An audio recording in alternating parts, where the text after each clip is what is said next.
Good morning, boys and girls, and welcome to the Recruiter Podcast.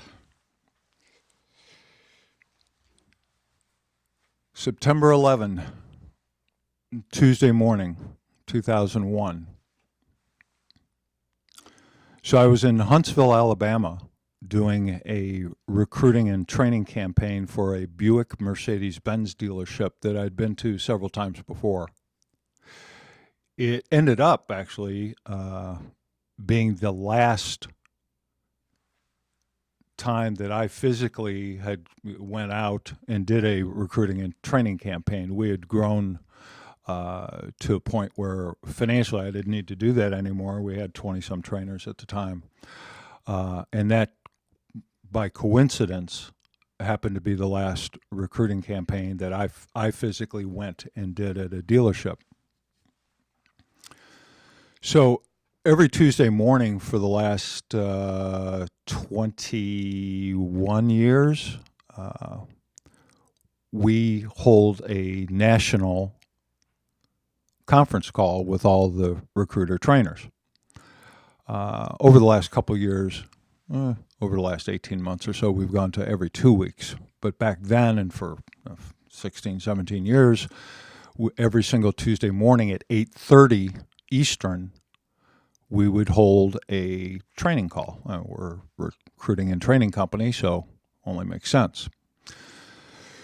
So I'm at my hotel, Holiday Inn, full-service Holiday Inn that I stayed at in Huntsville, Alabama every time I went down there. And I had, please no one get mad at me about this, but at the time it was, I think, a little different. I had CNN on in the background, and it was 8:45 in the morning, and it's myself and Ernie and all the other trainers on the line, and pretty much all at once, I don't know how many, 6, 8, 10 of us said basically, "Oh my God, did you just, what just happened?"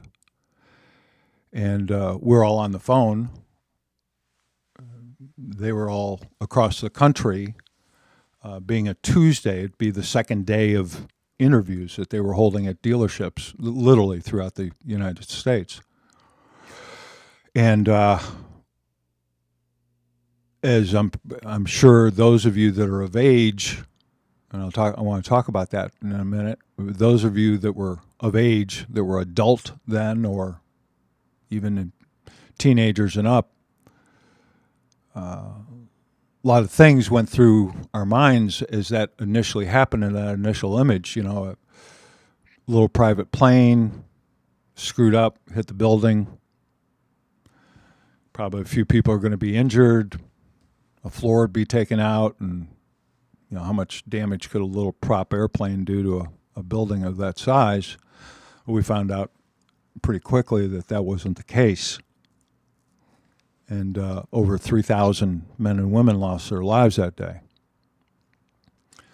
So as we're watching this unfold during our Tuesday morning trainer call, national trainer call, some of the trainers started saying, what should we do? We had a deal. Jerry Conover happened to be just outside of Virginia, or he was in Virginia, not that far away from the Pentagon. We had some deals relatively close to the city. We had some deals in Pennsylvania, which we didn't know anything had happened at that exact point in time yet. So it was basically, I just took the stance, it just came out of my mouth, everyone go to the dealership. Do not let these dealerships close. That's what these animals want, is to change our way of life, to affect us economically, and so on and so forth. So I said, go to your dealerships, make sure they stay open. So following my own advice, I went to the dealership that I was doing recruiting and training at, and they were getting ready to close, and I said, don't close. I went to the GM, who was also a partner. I said, do not close. Now, Huntsville, Alabama, at the time, and I think it still is, there's a NASA headquarters there. There's an armory there. By noon, there were tanks literally going up and down the street in front of the dealership. And I begged them and ultimately convinced them not to close that day. As a matter of fact, none of the dealerships we were at closed that day. We all stayed open. That day changed a lot of things. Again, those of you that are old enough to remember, went through a massive amount of patriotism for a period of time. I can remember it was probably no more than 2 weeks afterwards, the Cleveland Indians, my family's originally from Ohio, and my family, my kids and I, their mother, we're all huge Cleveland fans. Go ahead and take a minute and make a couple Cleveland jokes if you'd like to online. That'd be awesome. The patriotism was amazing. We were at a playoff game. The Cleveland Indians were playing the Seattle Mariners. We won that game like 17-3 or something. It was ridiculous. But I can recall I've had a lot of proud moments with my children, but that was how many years ago? 18 years ago. So these kids were, at the time, they were low and mid-teens. I can remember both of them taking their hats off during the Star-Spangled Banner and putting them over their hearts at the game, which is kind of unlike them at the time, frankly. Patriotism was high. We as a country were, now there wasn't any social media then, so I'm sure there were other ideologies going on out there at the time, but the national news, which back then was maybe less fake, maybe more real, the newspapers, what have you, really focused in on President Bush and his pretty strong words. American flags everywhere. And it was an interesting feeling. Out of that day, many things changed. The way that we travel by air changed dramatically, without question. While I was in Huntsville, I completed the interviewing and initial training of the new hires for the dealership, and I couldn't get out of town. There were no flights. As you recall, the flights were shut down. There were no rental cars. All the rental cars were gone. So I had to stick around for, I don't know, it was just short of 2 weeks before I could get out of Huntsville. And when I finally got a flight, I went to the Huntsville airport, and I'm telling you, there wasn't, and I don't know, but there couldn't have been 100 people in the whole airport. So I get on my flight, and there were 6 of us on this huge airplane. So they put us all into first class, and it was me and 5 actual rocket scientists. So it's like, doesn't take a rocket scientist to figure that out. Well, I'm on the flight in first class with 5 rocket scientists. So we got to talking, and it's like, what do you do? I said, well, sometimes when you go to explain what I do, it gets a little confusing. So basically I start with, I'm a car salesman. Oh my God, you would think I was a rock star. It was like, these are rocket scientists. And it's like, they were all about cars and this and that. So it was it was pretty interesting. You know, I'm sitting with 5 rocket scientists, so I'm like, you know, are there aliens, man? Is there really a Area 51? And it's like, do we really go to the moon? And you know, I'm in that mode, and these guys are wanting to know what a 8-year-old Jeep is worth, whatever. It was a pretty interesting ride back. And then when I landed in Philadelphia again, it was empty. But like I said, things changed. The way that we travel has changed dramatically since that time. Like I alluded to, there was amazing amount of patriotism. There was also amazing amount of hate. People that did not look like me or some of you. It was a troublesome time.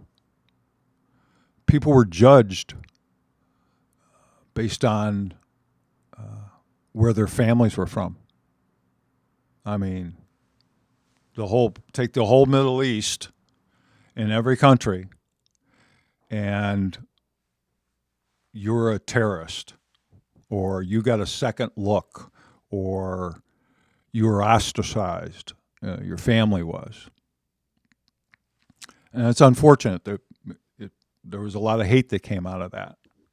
I'd like to think that some of that has gone away, again, with social media and with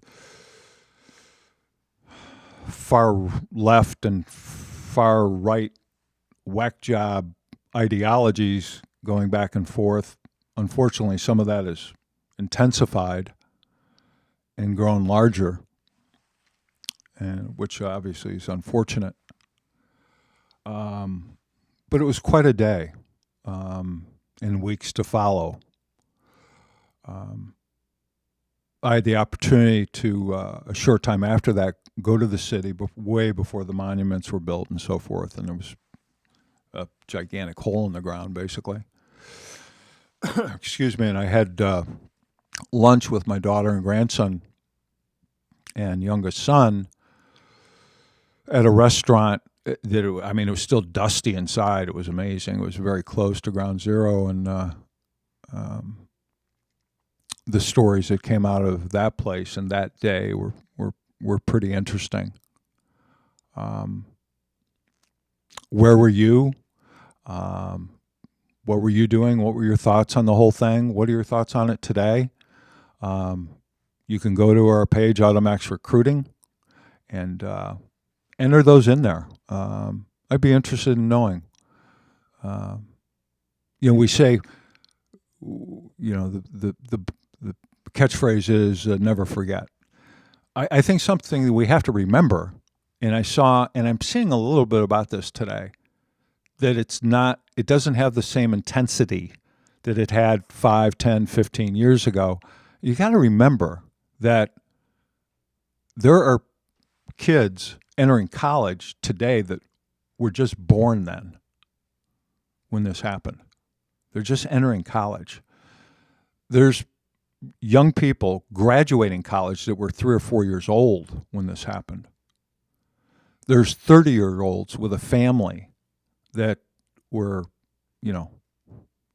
10 years old when this happened. Now, I can tell you this stuff does affect a 10-year-old. I can remember very clearly in October 1962, for those of you that are as old as I am, the Cuban Missile Crisis and what they had us do at school. I mean, it was a big deal, and I was actually scared as well as the rest of my classmates. I mean, we had to go under the desk in case of it's like there were missiles in Cuba brought there from Russia, from the Soviet Union at the time.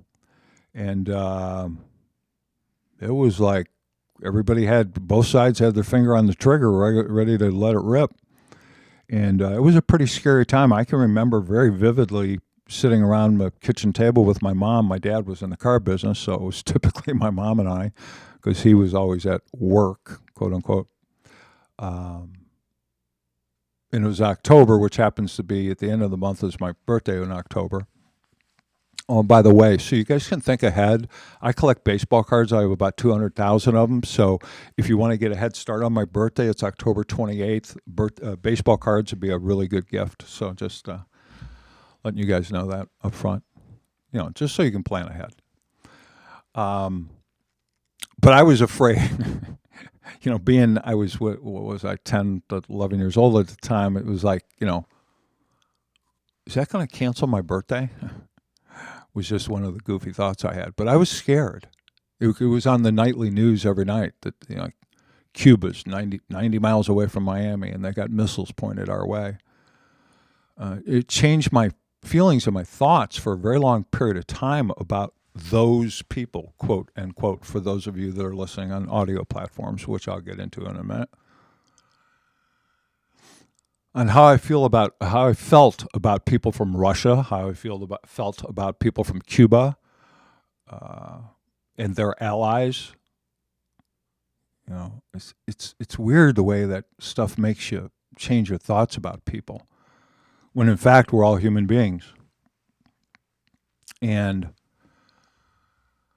unfortunately, some people's wiring gets messed up, and they do stupid, terrible, horrible, evil things. And what happened on this date in 2001 was evil, it was horrible, and it was terrible. I would hope somehow that out of that situation, that as human beings, we certainly should get by our prejudices that we have still to this day, I think, towards, again, people that don't look like us, people that look like they're from the Middle East. It can get you really messed up. I don't think we have any real idea what it is like. I think we don't have any idea what it's like to, as an example, live in Israel. They're constantly under attack in one way or another.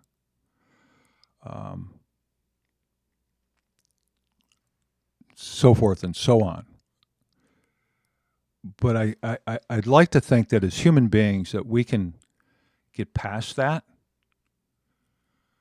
It can only be done on an individual basis. Groups sometimes get us into a little bit of trouble.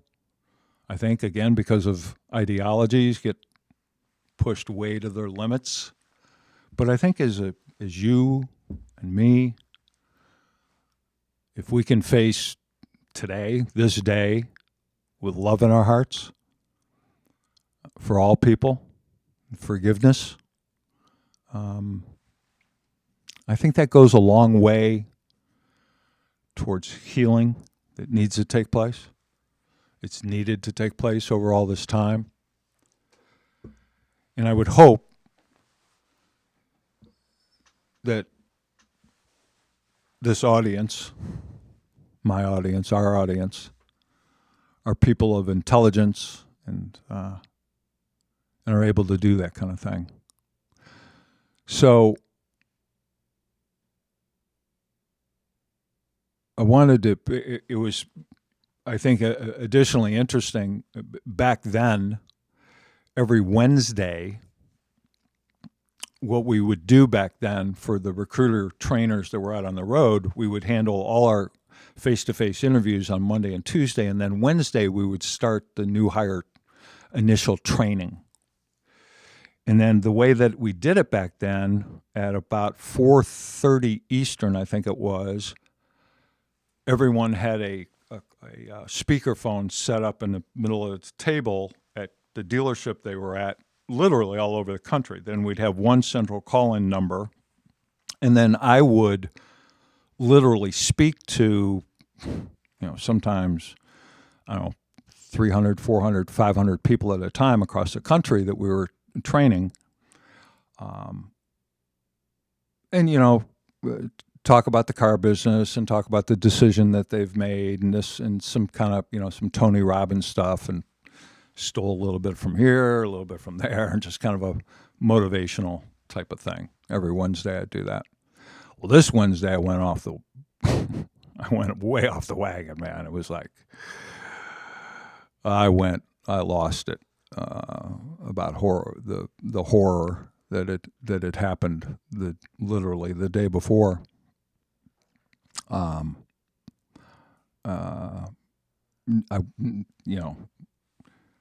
I'm not embarrassed by what I did. It was again patriotic. It was very strong worded, but it wasn't anything about the car business. I can tell you that. But it was a full-fledged God Bless America Wednesday national broadcast to all our people across the country. It was pretty wild.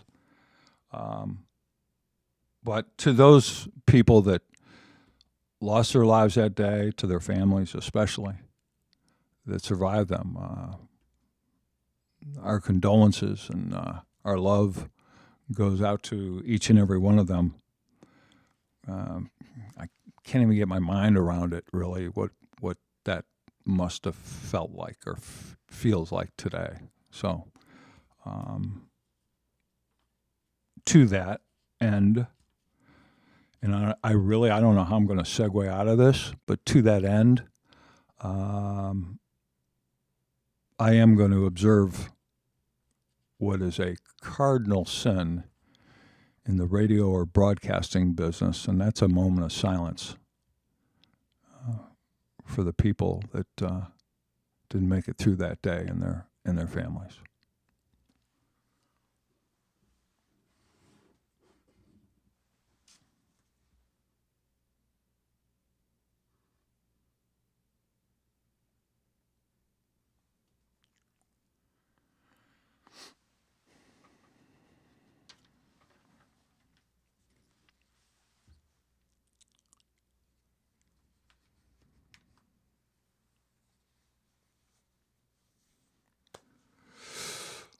Okay,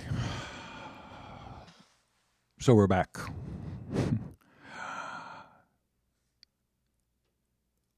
We are live on our Facebook AutoMax Recruiting page. I guess you would know that if you're watching from there. I would ask that you share this out. Really appreciate it if you hit that share button. Put a little something in there. Today's going to be kind of an interesting day. We're going to cover a lot of stuff. I'm going to tell a lot of war stories. Some of it might get not X-rated. There's a possibility I could drop an F-bomb here and there, but it would be to describe someone else and what they said, not me. Maybe that gives it a better vibe. I don't know. So, we're going to talk about recruiting. I'm going to talk about some things that are more controversial than I typically talk about. And I'm going to get after dealers and general managers and decision makers a little bit more than I typically do. I'm not one, as a matter of fact, I hate when vendors go after dealers and managers because for a lot of reasons. Typically, most vendors have never been in the freaking car business and they got no business telling dealers and general managers and general sales managers and so forth how to run their car business because they've never been in the damn thing. So that's one problem. Plus, it's probably not that smart to beat up on people that provide you with a living. So I've tried to stay away from that. Today, however, I'm going to give some very strong opinions on what must be done by you dealers that are listening and by you general managers and decision makers in automobile dealerships or any business. If you're a decision maker, we're going to have a very frank discussion today. So, also, I want to talk about a couple things. And this is very important to us. We're also we broadcast live, we stream live to not only our Facebook page, but we also stream live to our YouTube channel, which is AutoMax Recruiting. So if you go to YouTube, you search AutoMax Recruiting, you'll see a picture of this young kid with this big microphone cover screaming into the microphone. That's our YouTube page. Would really appreciate your support by subscribing to that. Along with that, on AutoMax Recruiting and Trainings.com's website, there's a whole drop down about the podcast with some title, episode notes, episode summary, original pictures of when we have guests in here, like you'll see or saw. I think I already saw. I think I posted on Instagram here a little bit ago. A short clip from each episode and then the entire episode. Along with that, on a delayed basis, then all of our episodes are uploaded to iTunes, Spotify, SoundCloud, Google Play, and Stitcher. So, if you're the kind of person that would rather listen to a podcast, please subscribe. Love to have you put reviews in there. Good, bad. Yeah. Good, bad, constructive. Not, you suck, Craig. Although if you want to put you suck, Craig, that's your prerogative. It's a free country. We do live in a republic, so have at it. But if you have constructive criticism about the show or shows, man, have at it. Especially on YouTube. Leave a comment. Do me a favor, though. Make sure it's 5 words. It affects the algorithm. So you can call me an idiot. Just make it 5 words. I would appreciate that. So I'm going to start off with shoot. One other thing. Guys, anytime during the broadcast today, during the show, I've actually got Facebook, the AutoMax Recruiting here in front of me. Leave a comment or a question. Also, you can text me. Write this down. I'll leave it a couple times. My mobile, people say I'm crazy for doing this, but well, whatever. 609-517-1152. 609-517-1152. You are more than welcome to text me. Don't text me, you suck. Text me a question that you'd like me to go over during the show. Let me know if you'd like me to mention your name or not. Some people do, some people don't, and I don't want to, I don't want to mention somebody's name if they'd rather not have their name mentioned. So kind of let me know that. But if you want to text me a question, have at it, and I will get to it as soon as I can, when it's appropriate, and if it's kind of in the realm of what I happen to be talking about at that time. Or post a question on the AutoMax Recruiting page if you're watching from there. They also have live comments on YouTube. However, I can't get to that. Producer Dave, millionaire producer Dave in the other room, has access to those. I do not. So if you do that, that would be terrific. So am I watching the right thing here? What do we got going on here? Where are we live here? Where are we live on Facebook? So I'm going to start with war stories. It was part of the thing I said I was going to talk about today. So that's one of the things I am going to talk about today. So I'm going to start with war stories. Good morning, Chris Walsh. Yes, the big guy is flying solo. Ramona Marquez. Happy birthday, by the way, Ramona. I think it's your birthday today. And I think I wrote happy birthday on your wall today. Never forget 9/11. Thanks for sharing. Today's a hard day for America. It's also my birthday. Yes, I know. Blessings. Happy birthday. Jody, out on the West Coast, our amazing longtime controller that watches our money. Good morning. Ethan Rawson, who's become a big fan of our show and a really awesome guy. Good morning to you. Brian Stroka, who is our newest new hire internally and is a tech maniac and really smart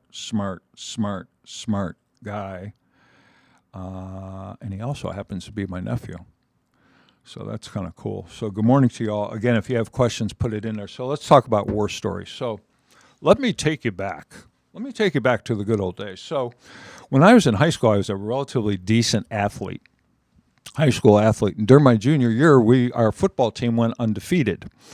So I was a pretty good football player, and so I thought it would be a good idea for my senior year to quit playing basketball and track and concentrate. I played baseball, but concentrate on football because I figured I could get a scholarship. We were 10-0, 11-0, whatever we were, 11-0.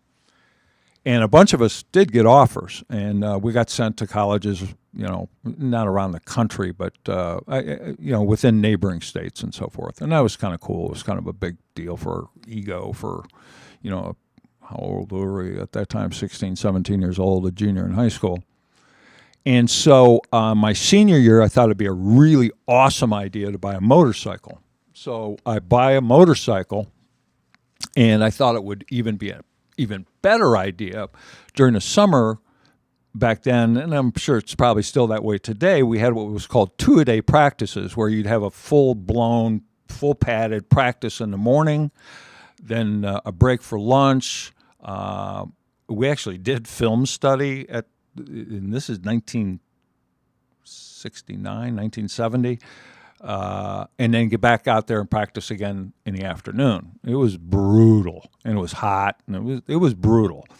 But during the lunch break, we had a grove of trees right across from the stadium, and that's where we would have lunch. And it was a beautiful area with, I think they were peach trees. I think they were peach trees or apple trees. You would think I'd know the difference between a peach and an apple. Whatever. They were fruit trees. And there were a bunch of them. And so we'd all lay our blankets down, and the coaches and everybody would be in one area, and the players would be in another. And we'd be out there in, half gear, a T-shirt, and maybe we wouldn't take our thigh pads and that stuff off, and our cleats and so forth. Everybody eating their lunch and so forth. So I thought it'd be a really, really good idea to just put on my football cleats, my jock strap, and a football helmet. Now, if you can picture that.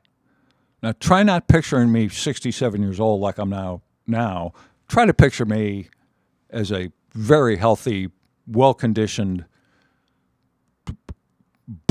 body of blue twisted steel 17-year-old on a motorcycle in a jock strap with football cleats on, like the old cleats used to be about like that tall, and a football helmet. And I thought it'd be awesome to go ahead and run over everybody's blanket with my brand new motorcycle. I mean, it was like 3 days I had this motorcycle. So I'm just having a good old time, and everyone's throwing food at me, and F you, Craig, and you're an asshole, and this and that, which made it even more fun. And so now at the end of the area where we ate, there was an immediate drop off that would lead into the parking lot that was behind the gymnasium of the high school. So I'm coming up on that, and I don't know. Over the years, the story gets exaggerated a little bit about how fast I was going, but I was going too damn fast.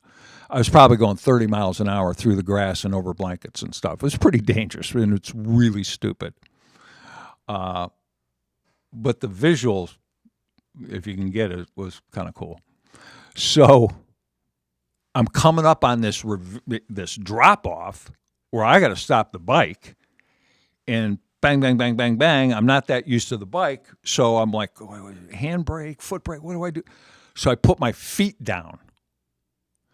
I got cleats on, and it sounded like breaking a 2x4, man. My left leg just went crack, crack, crack, crack, crack. So and I went down, the bike goes down. So I missed my first 6 years. I missed my first was it 6 games? Yeah, first 6 games of my senior year. So the scholarship offers, they go out the window.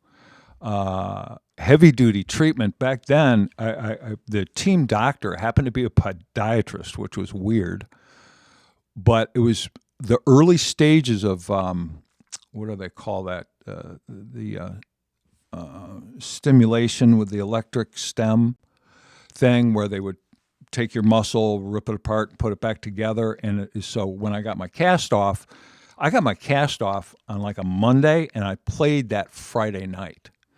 And they loaded me up with cortisone and Novocaine, and I don't know what else they put in my leg, but all I know is I was in the locker room with my dad, the team doctor, and the head coach, and that's it.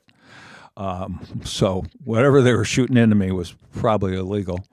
Went out and played, didn't feel a thing, played a good game, this and that and another thing. So I only say that to set up this, that then I went to Ohio University that summer. I figured all the scholarships went away. So I figured, I'll get there that summer and I'll try to walk on at Ohio University in Athens. Well, that was a joke. I mean, it was, again, you got to remember the time period. It was 1970. I mean, there were guys coming back from Vietnam that were married, two children, jeez, that had been in firefights and so forth in Vietnam. It was, I mean, like these were like real men, like 22, 23-year-old men that I was competing against. Yeah, so I ended up being a tackling dummy. Jeez, Craig, this is a podcast. You're supposed to speak properly. So, excuse me. So I quit. Ended up having the opportunity to stay in the same dorm with all the jocks, which was interesting because we had all the tests to every single class that had ever been given at Ohio University. I think going back 100 years, but so that was pretty interesting. But ultimately, long story short, I was asked, and I won't get into these stories, but I was literally asked to leave Ohio University. So I did that, and I spent a couple minutes at Kent State. Kent State, of course, is famous for the massacre there in '69. And then ultimately, my father in the 60s had bought a single-point Plymouth dealership in Canton, Ohio. A single-point Plymouth dealership.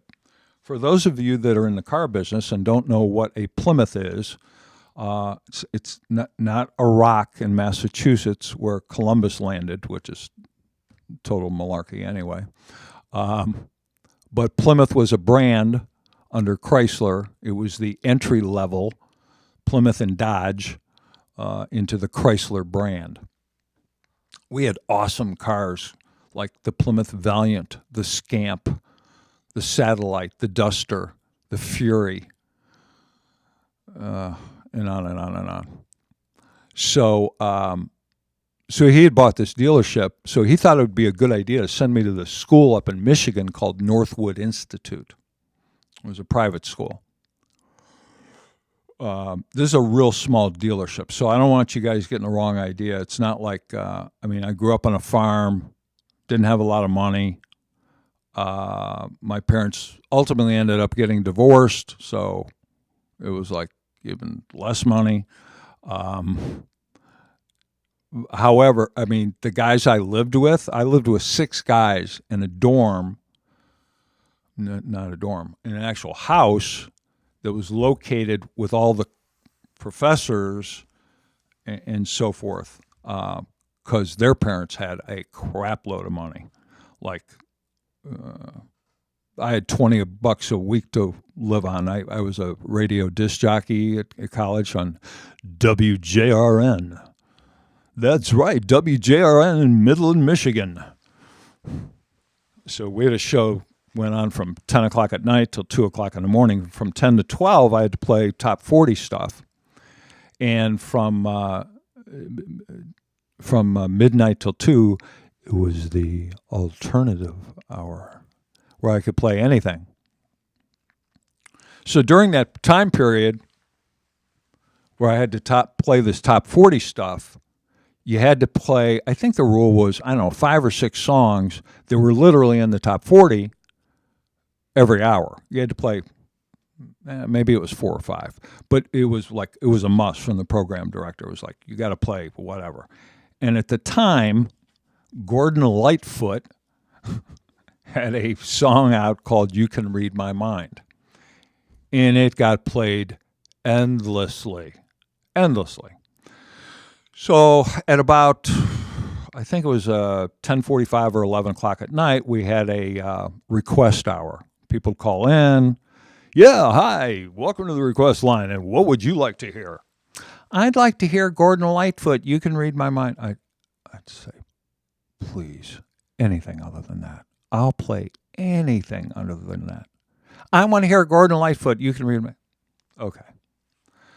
So I come out of break and I go, okay, so we have a request to hear Gordon Lightfart, You Can Read My Mind. Well, the board, actual phone board, all the phone lines light up. And everyone's, how dare you, Gordon Lightfart, and this and that. And I said, I'm sorry, man. It's like, I apologize. That was uncalled for. So the song ends up playing, and I get back on the mic in front of me, and I say, hey, look, I apologize. It's just, I've heard this song like so many times today, and it's just driving me a little crazy, but it's my bad. I apologize, and let me try to make it up to you. So now back then we'd have 2 turntables, and you'd have to cue up a record. Now, queuing up a record is taking the blank spot on a record, going back, like backwards, and then taking your hand off, and it would give you enough lead time to go ahead and introduce the song and the artist, and then bang right into the music. So, and you'd actually have to place an arm with a needle in it. I know some of this concept is beyond you because of your ages, but that's the way the old days were. So I say, look, I got to apologize for the Gordon Lightfart reference that I made. So here we have it. Your favorite and mine, Gordon Lightfoot, You Can Read My Mind. And I took the needle across the record and I went zzz. I mean, it would, because there were dials in there, and that thing hit like major decibels. It was bad. It had to be horrible on the listening side of it. So, and then the phones light up again. I didn't answer them. It was like I didn't want to hear any more junk from them. So, but my radio disc jockey days were pretty cool. We the night the show got shut down, we had pre-recorded. I had a partner who ended up being the best man in my first wedding, and he was drunk or stoned like literally every night. And the last night of our last show, we couldn't find him, so we had like a scavenger hunt for my partner, and people would call in, hey, I just saw him at Mr. Ted's, and he's really drunk or whatever. So we're trying to find him, can't find him. So we had pre-recorded a lot of the show, and the show was about sex in a car. So I tried to find every single record that had anything to do about sex and cars, like the Beatles. Why don't we do it in the road? Boom, boom, boom, boom, boom, boom, boom, boom. Why don't we do it in the road? So on and so forth. So songs like that. So, and at the beginning of every show, I would start the show off by saying, and now WJRN lays the hard stuff on you. So I'd gotten this girl on campus to say that in a very seductive, sexy voice, if you would. And now WJRN is going to lay the hard stuff on you, was her thing. And then we'd flush a toilet. I'd have a toilet sound. It was Howard Stern before Howard Stern, although we didn't, other than me saying fart, we didn't cuss because that would have been a problem. But the whole show was about sex in a car, and it got a little out of hand. Then Brad shows up at somewhere around midnight.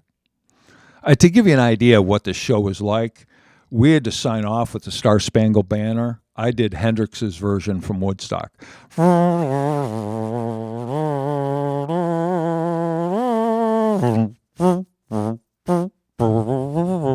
that deal.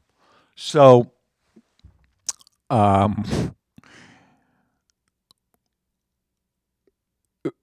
he, my, I probably shouldn't name him. Well, what the hell? I won't give the last name, but Brad was my co-host. He comes stumbling down the stairs. He's got 2 or 3 girls with him, and he's blasted. And he comes into the booth, into the studio. And before long, the producer, he has to get out of bed. Someone had called him and said, "Hey, man, these knuckleheads are going crazy on the radio. You got to get down there."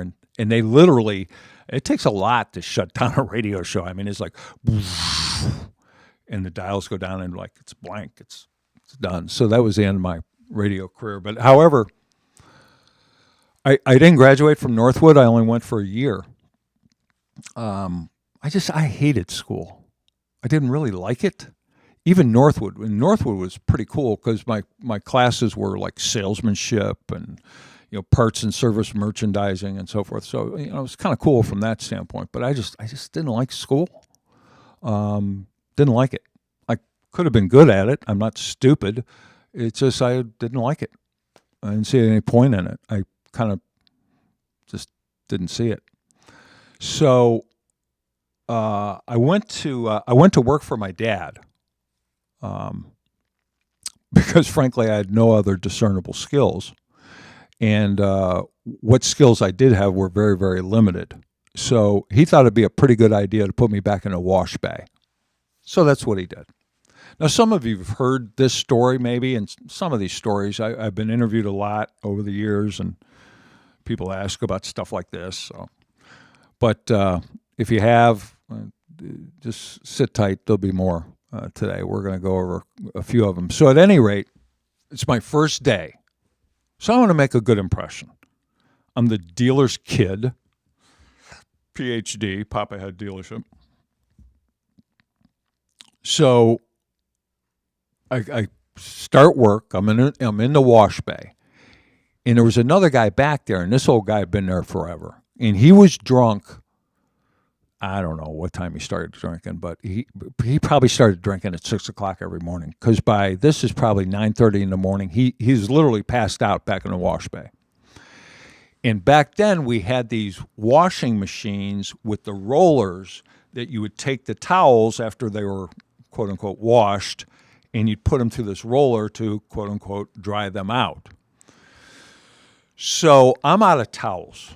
And we get a pay, and the salesman brings back this 1972 Plymouth Gold Duster. It was gold in color, and it was metal flake, if you guys remember what that is. It had little like flakes of what looked like metal, little silver shavings like in it. So it would really stand out. It was a nice paint job. So says, "Hey kid, don't screw this up. This car's got to be perfect. Just sold it. They're waiting on it. So chop, hurry up." I said, "No problem, boss. I got this." So I look around. I'm out of towels. So I go to the parts counter and I said, "Hey, need some towels." "Hold on. We'll get right with you." I said, "No, man. Let's go. I need some towels right now. Let's go." Dealer's kid, right? "Hold on. We'll get to you. Just relax, and we'll get you some towels." I said, "No, that's not good enough.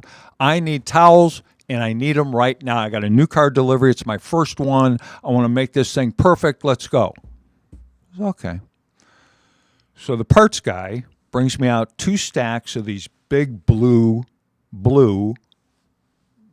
I guess they're 12-inch, foot-by-foot square, what are called shop rags.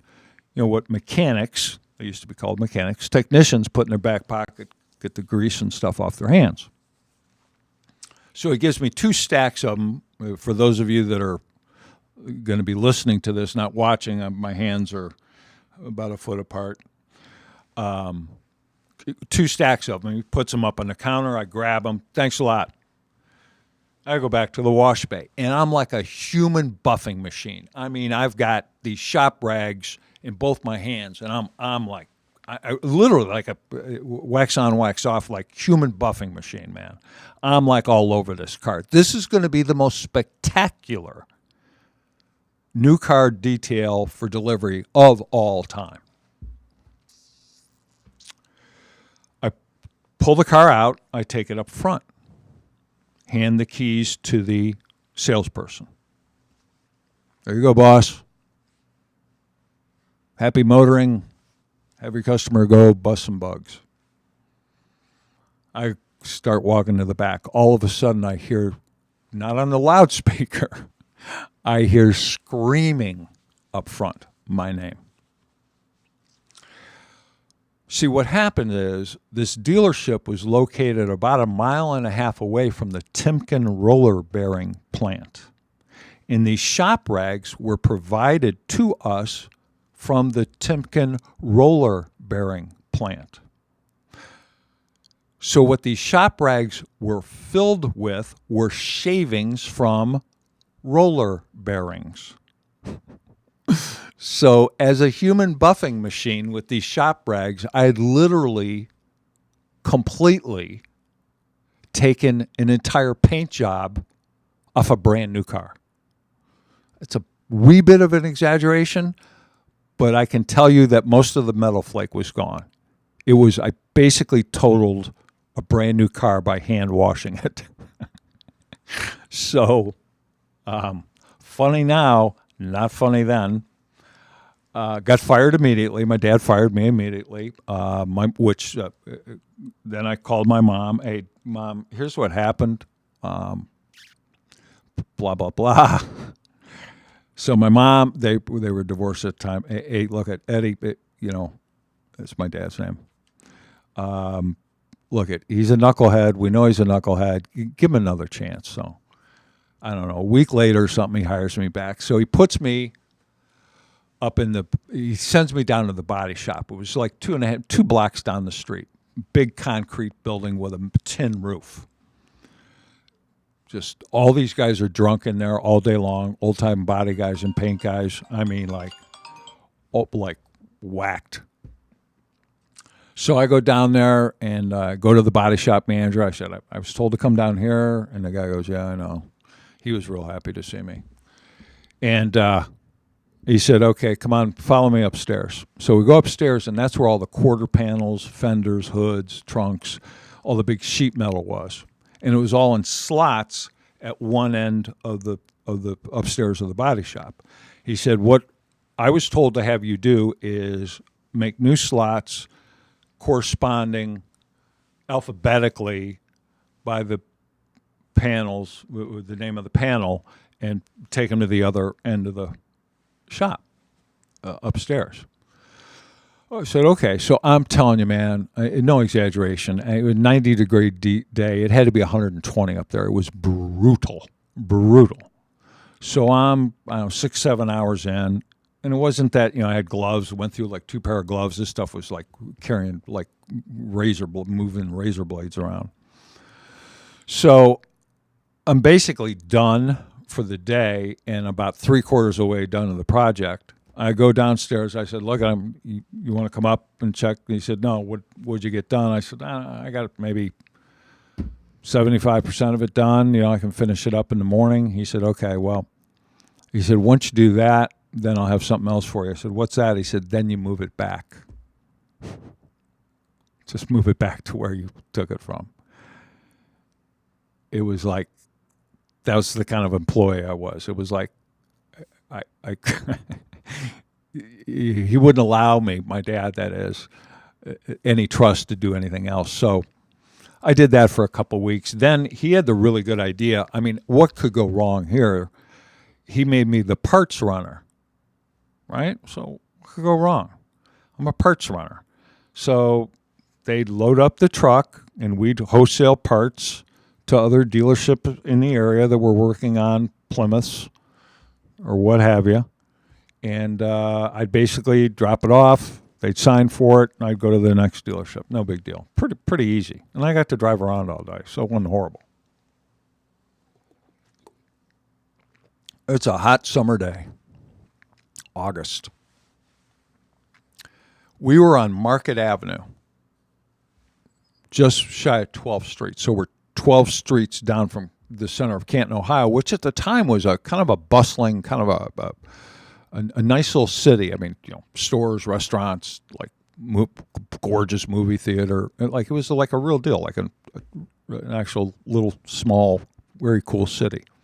The street, and then right across from the dealership, the entrance of the dealership was this auditorium where I ultimately got to see Joe Girard in 1973, maybe. And then the next street over was Cleveland Avenue. And that's where most of the dealerships were, on Cleveland Avenue. So I had just it's hot August day.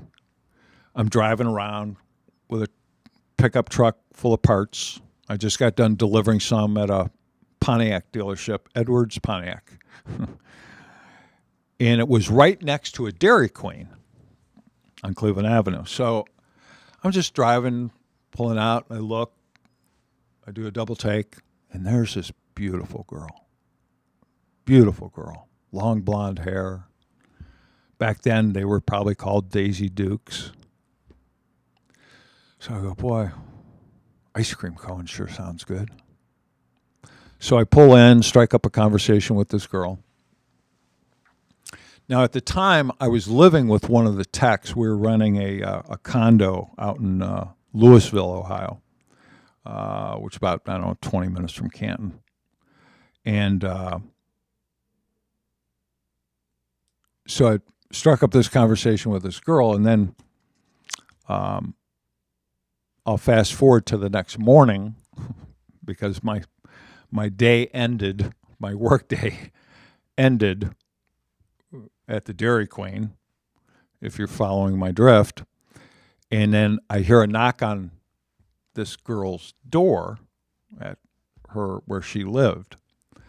And it was Tom, the technician, had found me, had found the truck, actually, full of parts, and said, dude, your old man's, he's going to kill you, like literally. He's going to take one of these pieces of sheet metal and cut you in half with it. You got to get this truck back to the dealership. So, okay, nice meeting you, and, I'll call you. And I leave, go back to the dealership. He fires me again. Call my mother. My mother says, hey, kid's a knucklehead. What are you going to do? And then he wouldn't let me sell cars. Rightfully so. But I did become a service advisor, and I really liked being a service advisor. It was pretty cool. I come into work one day. They tell me in the service department, you got to go up front. I said, what for? They said, just go up front. What for? Craig, just go up front. It's important. I go up front, bunch of suits up there. Who are you guys? We're the new owners. Who are you? I said, the new owners. I'm the dealer's kid. He said, not anymore, you're not. We own the dealership now. Oh. They said, what do you do? I said, I'm a service advisor.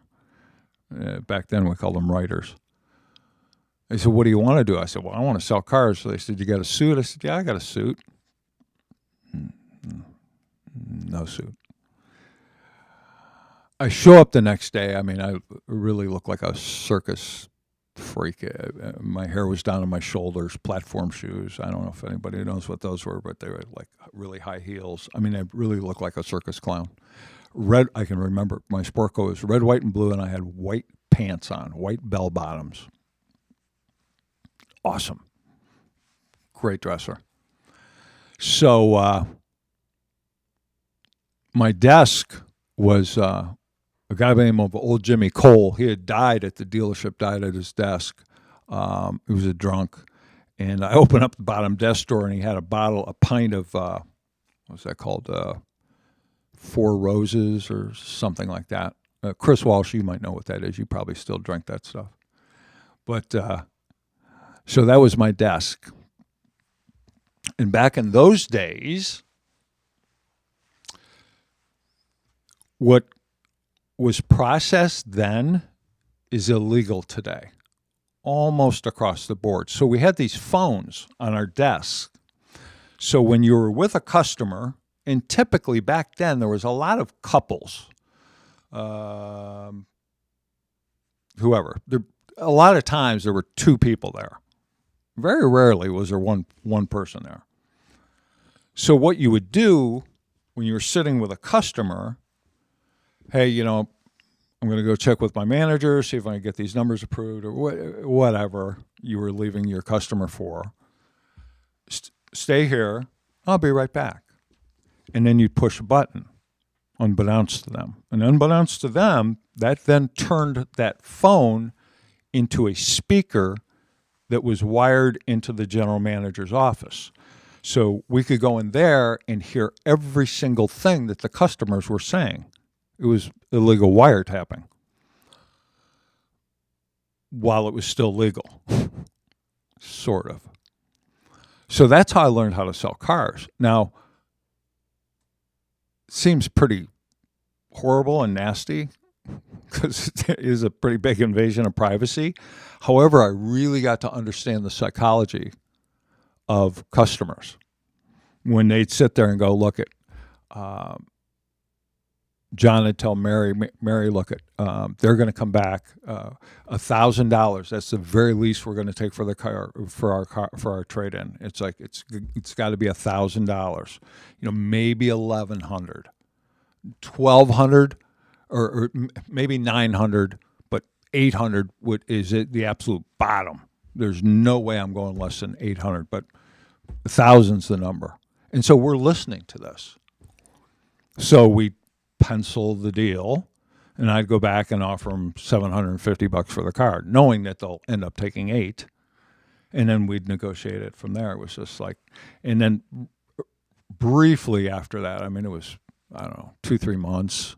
And I don't know, you can Google this, but somewhere along that time period, then the wiretap laws came in, and all those phones and all that stuff had to come out. But that was pretty prevalent in the car business back then.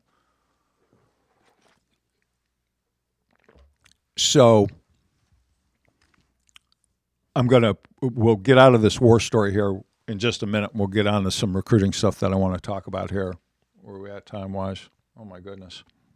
So at any rate, my first car deal was to Reverend Wolf. Took about 6 hours. Bought a Plymouth Scamp.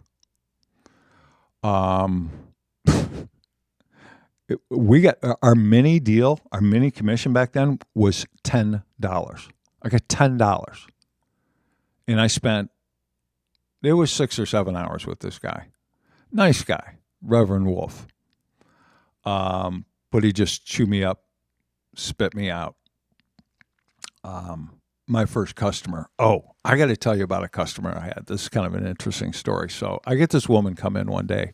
Her name was, what the heck? Nurse Nancy Dudash. I'll never forget this name. So she was a nurse, obviously. And she had an attitude about either car salesmen, car dealerships, or me right from jump. It was confrontational right from get-go. Right from get-go. At least a half a dozen times, she alluded to or flat out said, if I buy a car today, it's going to be because I bought it, not because you sold me anything. She made that very, very clear to me. I said, okay. So, and it was as nasty as she was to me, I was nasty back to her. It was unbelievable that she ended up taking delivery of the car. So at any rate, long story short, she ends up taking delivery of the car, and it just, again, on her exit away from the dealership. Remember, I bought this car. You didn't sell it to me. This was my decision. I said, yeah, okay. Happy depreciation. See you later. So at the time, my wife was pregnant with my second child, Erica, my second daughter. So it's Labor Day. It's time to go have a baby. So we go to the hospital, we go in the room, and who walks in? Nurse Dudash. And it's like, oh my God. I said, nurse, please, that was one thing, that car deal. This is a whole nother deal. This is my wife and this is my baby. She said, no, it's cool. I understand. And my wife's, she doesn't know anything about this. What the hell's going on? I said, never mind. It's just, I happen to know her. And, well, how do you know her? I said, just relax, just breathe. And, here's some ice chips and just relax. It's all good. And luckily, everything went well with the labor, but it was kind of like, I was pretty shocked by that. So again, guys, let's see if we have any questions in here. Do we have any questions? Hey, and if you guys would hit the share button and share this stuff out, that would be very, very cool. We would appreciate that. Any questions that you want to ask, go ahead and put it in the the AutoMax Recruiting stream there.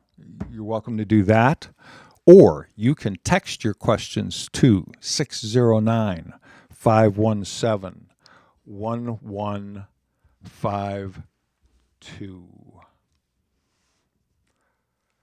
I want to talk about training meetings.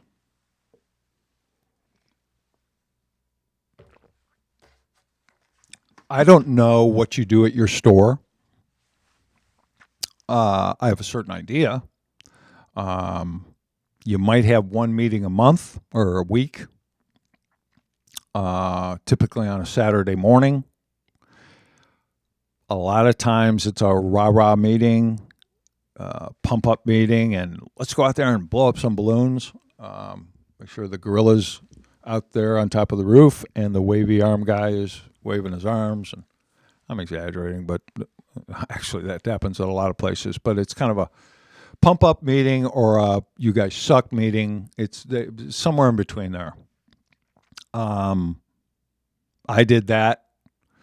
I was on the receiving end of that. I was on the giving part of that. I facilitated meetings like that, and they're all wrong. Those meetings are wrong. So I think one of the main reasons, and I want you guys to, and I'd love to hear your thoughts on this. In my opinion, the biggest reason that management doesn't hold daily or two-a-day actual development or sales training meetings is not because they don't have the time. That's an excuse that's used. But it's they don't have what they feel is valuable enough content to hold that meeting. Because in my opinion, and I'm going to give you lots of opinions today, boys and girls. In my opinion, we should have shifts at every car dealership. In my opinion, hours should be cut down, that you have to be there. The hours of the dealership should and can be extended, yet cut the salesperson's actual hours that they're must be there and break them into teams with team leaders, closers, captains, whatever you want to call them. Mid-management opportunities for people. That's the way I think it should be done. And when that second team comes in, they should start with a meeting. I'm talking about 10, 15 minutes. And the team that gets there in the morning before they hit the floor, quote unquote, should have a meeting, a development meeting as well. Well, Craig, how in the world can I come up with content daily on a meeting? Follow me on this. And those of you that have the ability to do this, just try this. I think it'll blow your mind. So I'm walking into a meeting. I got zero content. I have no agenda, none whatsoever. Now, you might walk into a meeting. There might be a new incentive, a new rebate, something from the OEM, some bonus incentive in-house that you want to throw out, an aged bonus or whatever. And that's great. Those totally appropriate for that. But I want every single meeting to be a development meeting. You know, it's crazy, and everyone alludes this. Everyone ties the car business to sports, and I'm no different. But my goodness, I mean, these professional athletes that are getting paid millions upon millions of dollars have film sessions every day. They practice every day. They have do the basics every day. They break out into separate meetings per position. Excuse me, attempting to get better and improve constantly to always have an edge. What do? Hey, go get them. Hey, you guys suck, and you better stop sucking, or I'll replace you. I'll call AutoMax, and I'll get rid of all y'all. Okay, that doesn't work. Now, here, let me sidebar for a minute here. I'm going to get a little bit dealers that are watching, and you watch on replay, general managers, GSMs, HR people, decision makers, people that hire people and run departments. I'm going to get just a tiny bit under your skin. Now, I understand this, that A, you're my customer. Without you, I got nothing. I don't have a company. I get it. I understand that. And I see a lot of vendors taking really bad, cheap shots at our customers, you, the dealer. It's stupid.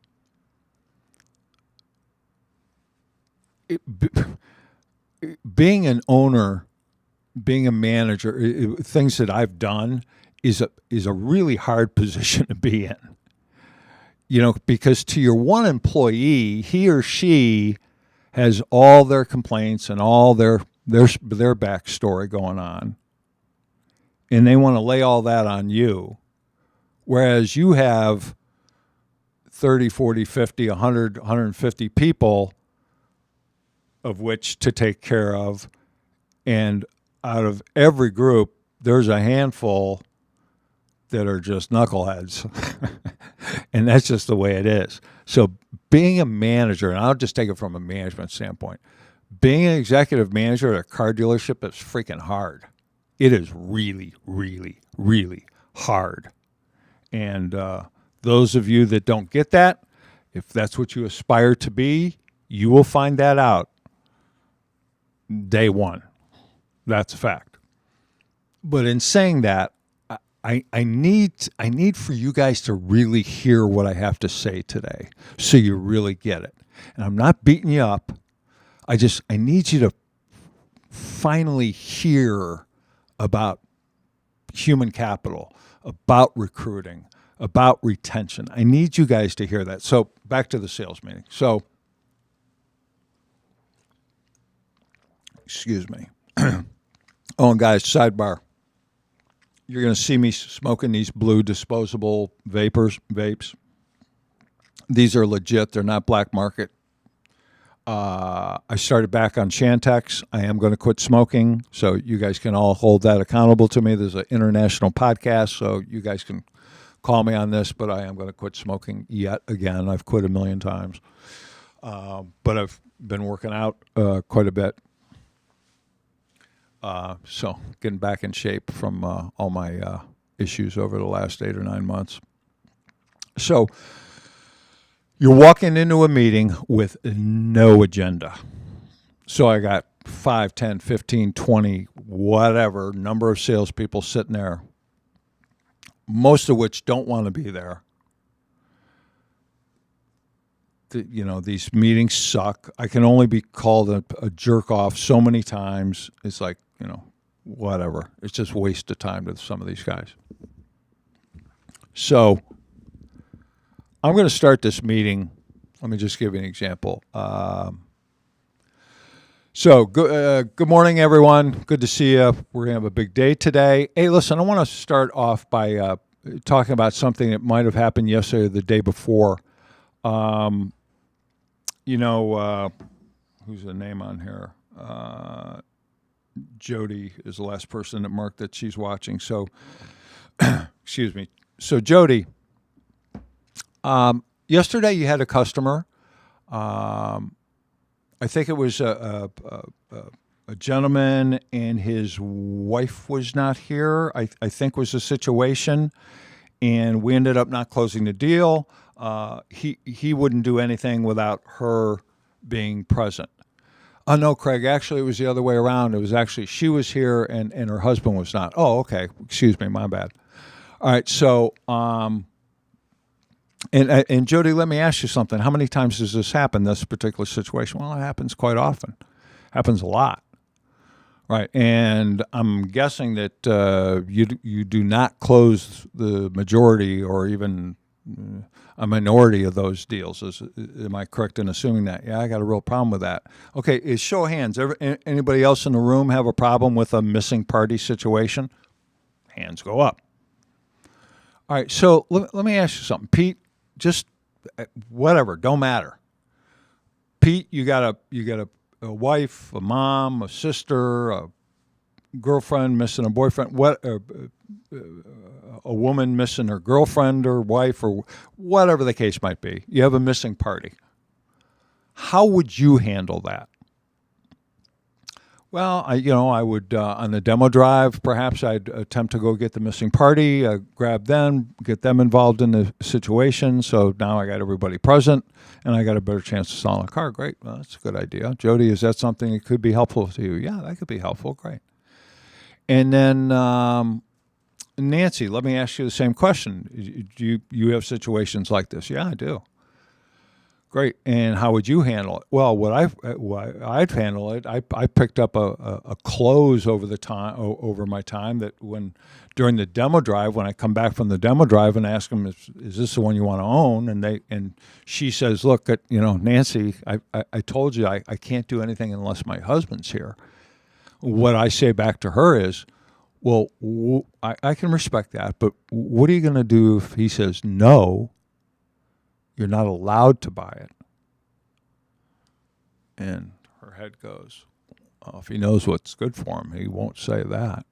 Well, I didn't think so. Let's go ahead and wrap this thing up. Let me show you why so many people buy their cars here at ABC Motors, and I go right into a service tour. So we go around the room, and we get from the veteran colleagues of Jody's how they would handle the situation. Now, we as managers could sit there and give them the exact same information, and maybe in a more compelling fashion, because we're such great orators and we're professional speakers and motivators. But who are they going to listen to more often than not? And whose advice are they going to take more often than not? They're going to take the advice offered and given by their peers more likely than they are us. We become white noise, we being managers, to our teams. But if you have your team train each other in these sales meetings, you never have to walk in there with content. The content's there by the truckload. Just take any situation that happened the day before that. And how would you handle that? See, one of the biggest things that people want in their careers is a feeling of being in on things. That's what they really, truly want. Yeah, they want to make money. Yeah, they want to have the opportunity to advance. Yeah, they want to be appreciated for effort and the result based on that effort. But they want to feel as though they're really in on the thing. They want to take ownership of their job, of their position, of the company that they work for. So by doing that and facilitating that, make sure the flow keeps going and we stay on track, that is you as a manager holding that sales meeting. That's your only job. Just make sure it's flowing in the right direction. Then at the end, if you have something brilliant that you want to add to that, do so. And then it's, hey, great job, boys and girls. It was awesome stuff. Let's put that stuff into play today, and let's go out and let's help somebody today. All right? Oh, yes. Bang. End of meeting. 15 minutes, 20 minutes, whatever. No beat 'em up. Let your salespeople train the other salespeople. Think about it. Are there any questions about that? Any concerns, any problems, any whatever? type them in to AutoMax Recruiting page or text me at 609-517-1152 and we'll cover it. But those meetings have to happen every day. One of the reasons that people are leaving you and leaving you in ridiculous numbers, I don't know, Cox put something out, not that I necessarily trust every number they put out, but somewhere in the mid to upper 60% turnover in the sales department.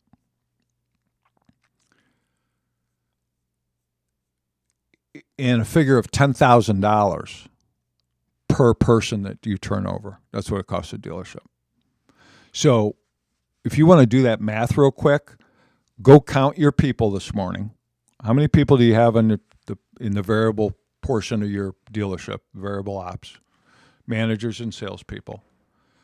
Then go into your controller and ask him or her to put together a list of how many W-2s he or she sent out last year. See what your turnover is.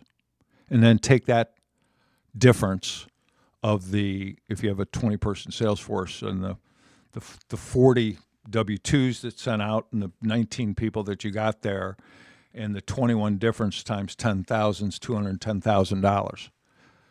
And if you're getting paid on net, that costs you a boat. So it's pretty important. You got to train daily. Develop, train. You can train monkeys. You develop people. You inspire people. Let them help you inspire themselves and develop themselves. Let them feel like they're in on things. It's a huge change, ladies and gentlemen. And if you want buy-in in your dealership and you want people that are really going to follow you, do that. Give that a try. Let me know how it works out. If you have any further questions about that, you can email me, DM me, whatever. But I'd really be interested in seeing how that works out for you. If you give it a real try, or if you have any other questions that if I didn't cover it properly for you, I'd really like to see you guys do that. I need to talk about a couple friends of the program. I'm going to start with Mr. Troy Spring, who is the CEO and principal owner of Dealer World. And you can find their site on mydealerworld.com. They just made it into Inc. magazine as one of the fastest growing businesses in the country. They are a full-fledged ad agency. What do they call themselves? I know this pisses Troy off all the time, so that's why I like to do it the most. It's performance agency. I like calling them an ad agency, but they do everything. They're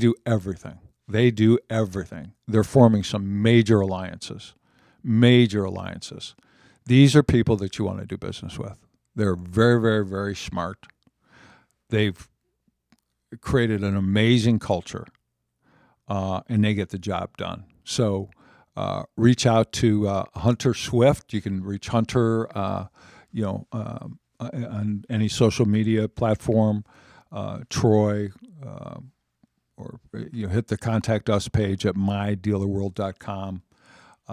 They give you a typical free evaluation deal and all that. But these people are the real deal, man. I've known him for a long time. I know him when he was a one-man band. And now there's probably close to 40 employees. I mean, they're rocking it. And the reason they're rocking it is because they do a great job. Speaking of rocking it, I'm going to flow right into Kobe. Jason Gerdner, his wife Scarlett, and Dan Webb, and all the amazing people at Tecobi, TECOBI.com. Tecobi just rocks Facebook, man, with leads. It just rocks Facebook with leads. It's a fact. And they do it in gigantic numbers. Those of you that follow Jason on Facebook, Jason posts a lot. Some pretty important posts. I would follow them, read them.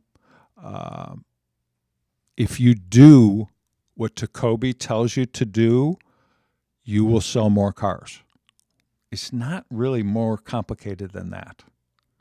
If you do what they tell you to do, just get rid of your ego, get rid of your, yeah, okay, well, we'll do this and we'll do that, and yeah, we'll spend this and we'll do that, but we're going to do it our own way after that.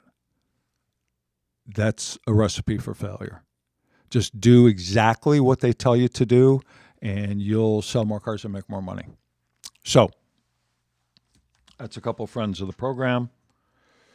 Again, any questions that you want to throw in here, that'd be cool. Please share this thing out. Please hit that share button. Share if you care, share if you dare.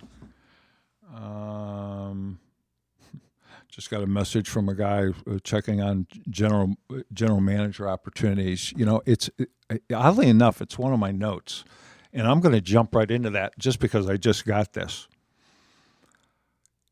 yesterday alone, and this should be concerning. Yesterday alone, through LinkedIn. Now, I have 20,000 connections on LinkedIn, and it's a great platform for us.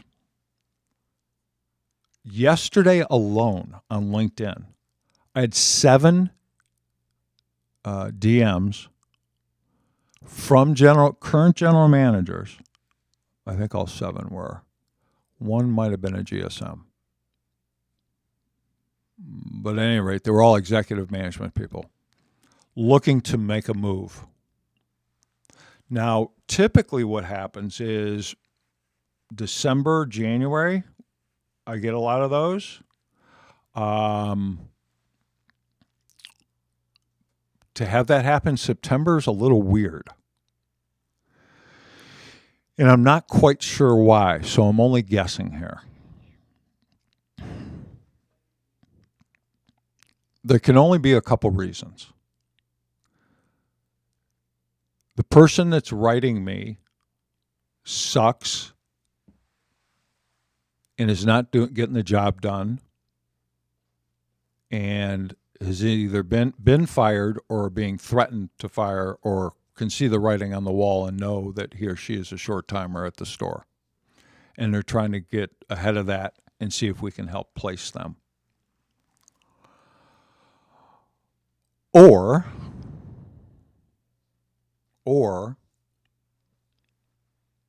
and what seems to be more prevalent is that and I'm sorry with this cliche word, overused word, the culture / environment at the dealership is necessitating these people to look to make a move.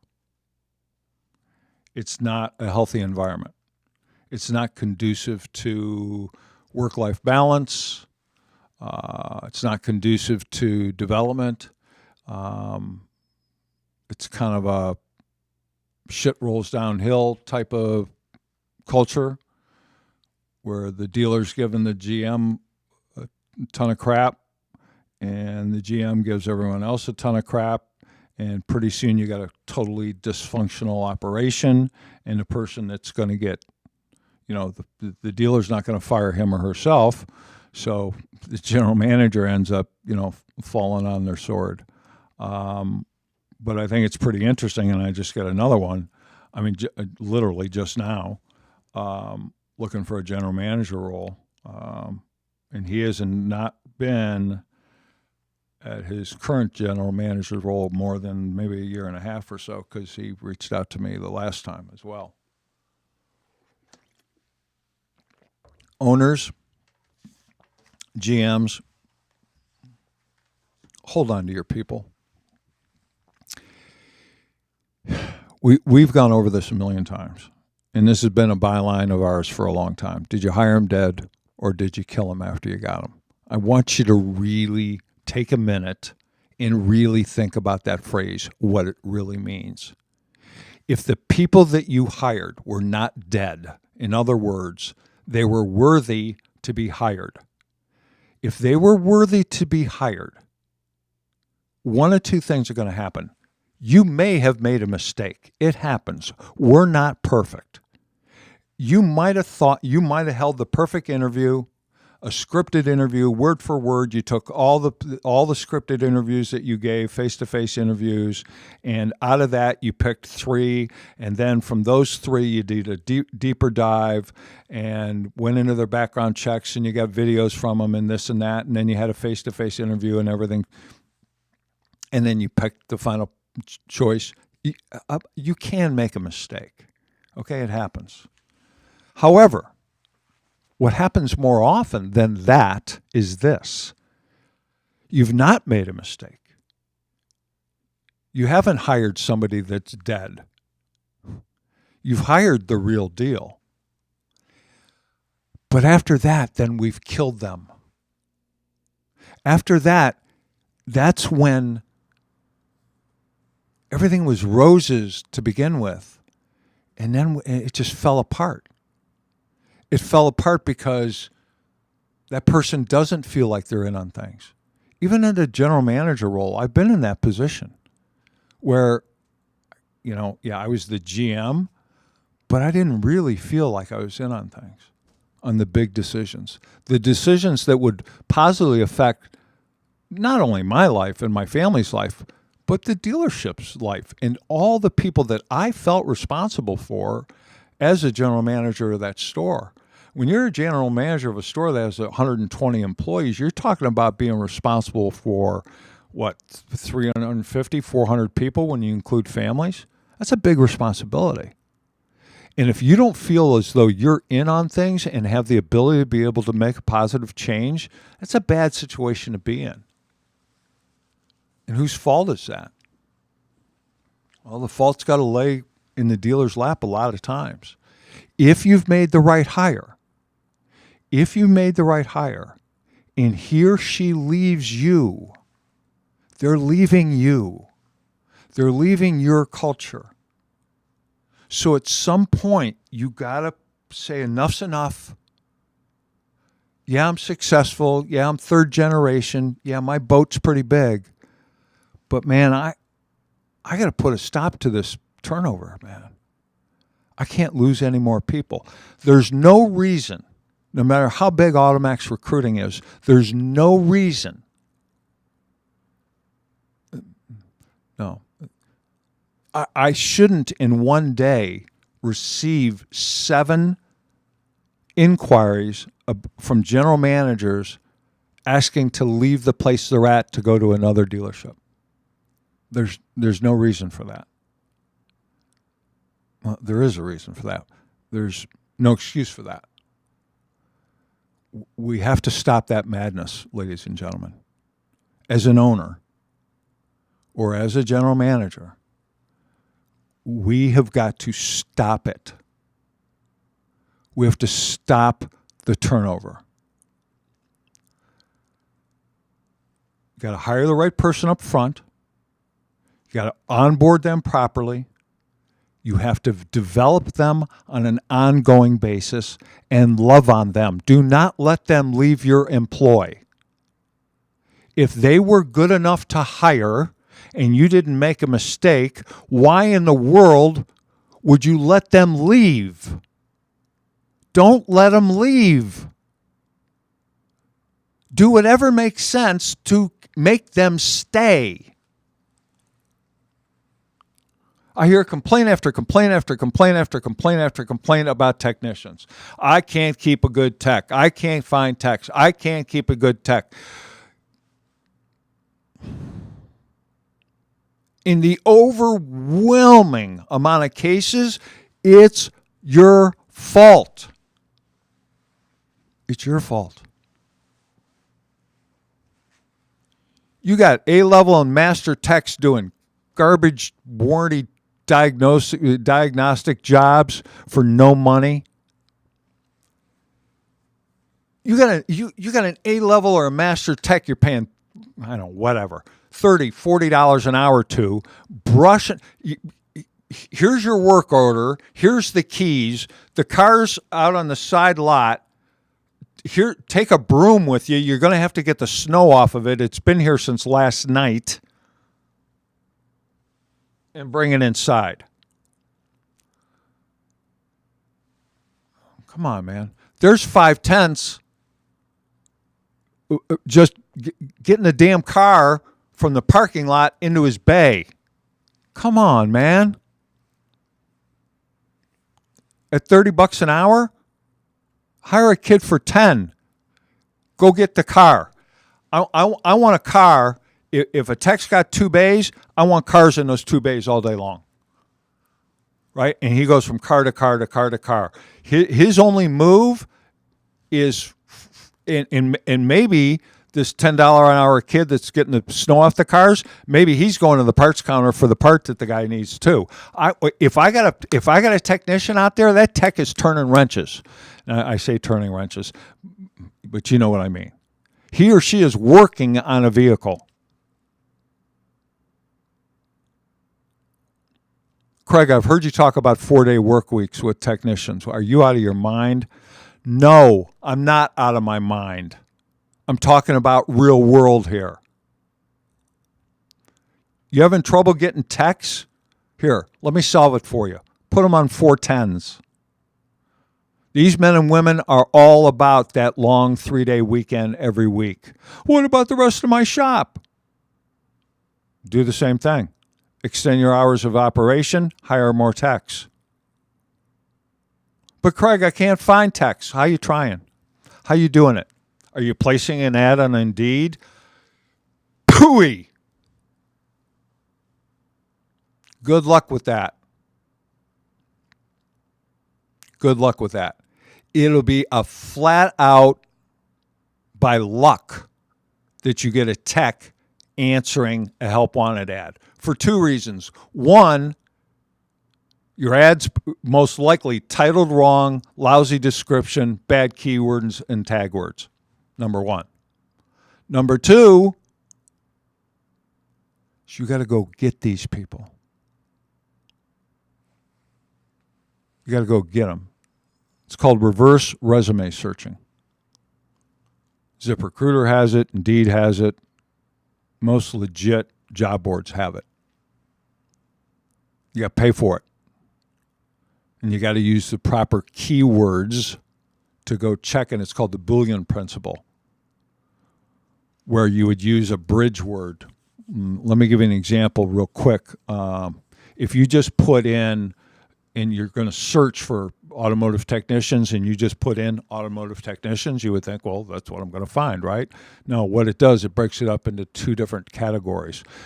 Automotive would be one word, so you're going to get anybody that has automotive in their resume. Or technicians, you're going to get HVAC guys, whatever, anything with technician in their. So what you do is the Boolean principle uses a bridge word like and, automotive and technicians, or automotive technicians with parentheses in it will give you the exact thing that you're searching for in a reverse resume search. Then you got to pick up the phone and you have to have an actual conversation with technicians.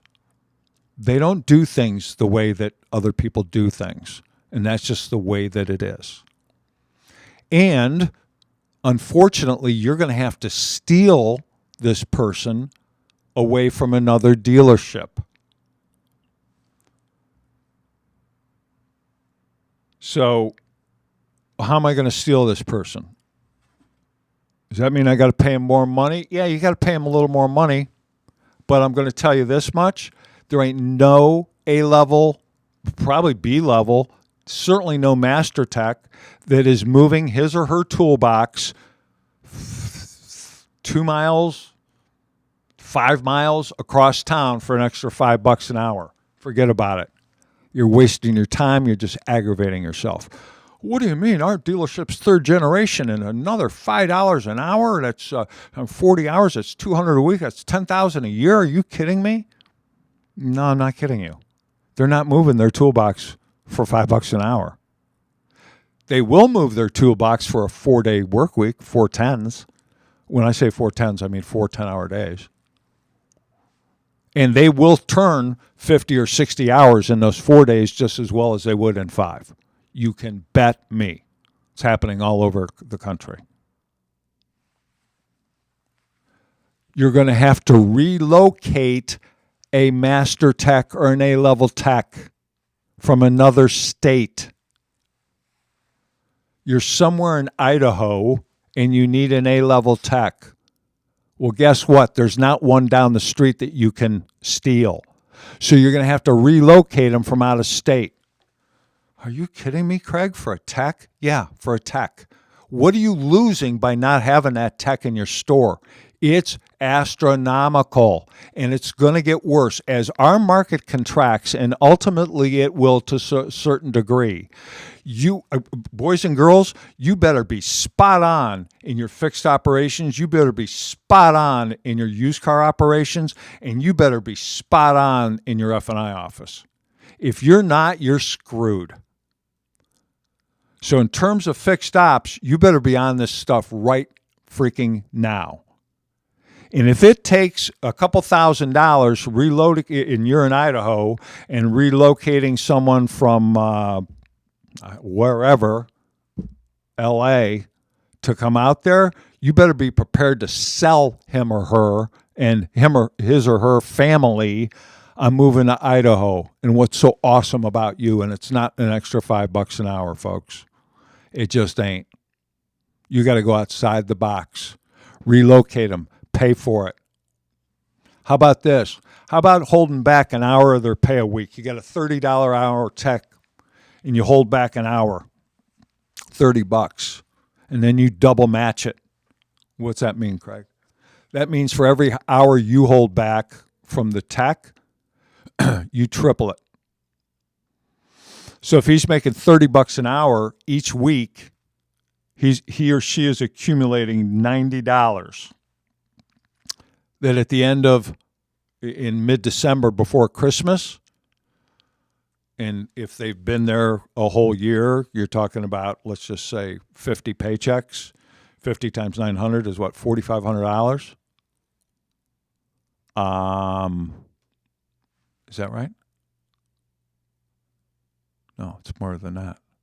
50 times, what did I say? 3 checks at $30 an hour is $90 a week times 50 weeks. Yeah, it's $4,500. Retention bonus. They're sticking for that $4,500.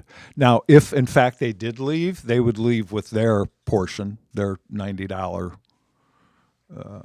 their 1 hour a week that you held back. We got to go outside the box.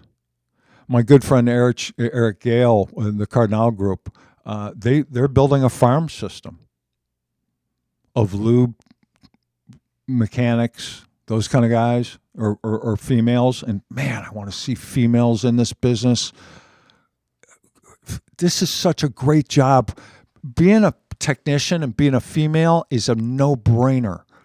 Ladies, you got to look into it. It's an awesome way to make, like first year, make 45, 50 grand and bang, up from there. It's a awesome, awesome situation for women. Opportunity for women. But start building up a farm team, because what you do now will pay off for you later. And I tell you what, you have got to start preparing yourself. So load up on lube techs, pay for their schooling, help them with their tools. Go outside, start thinking outside the damn box.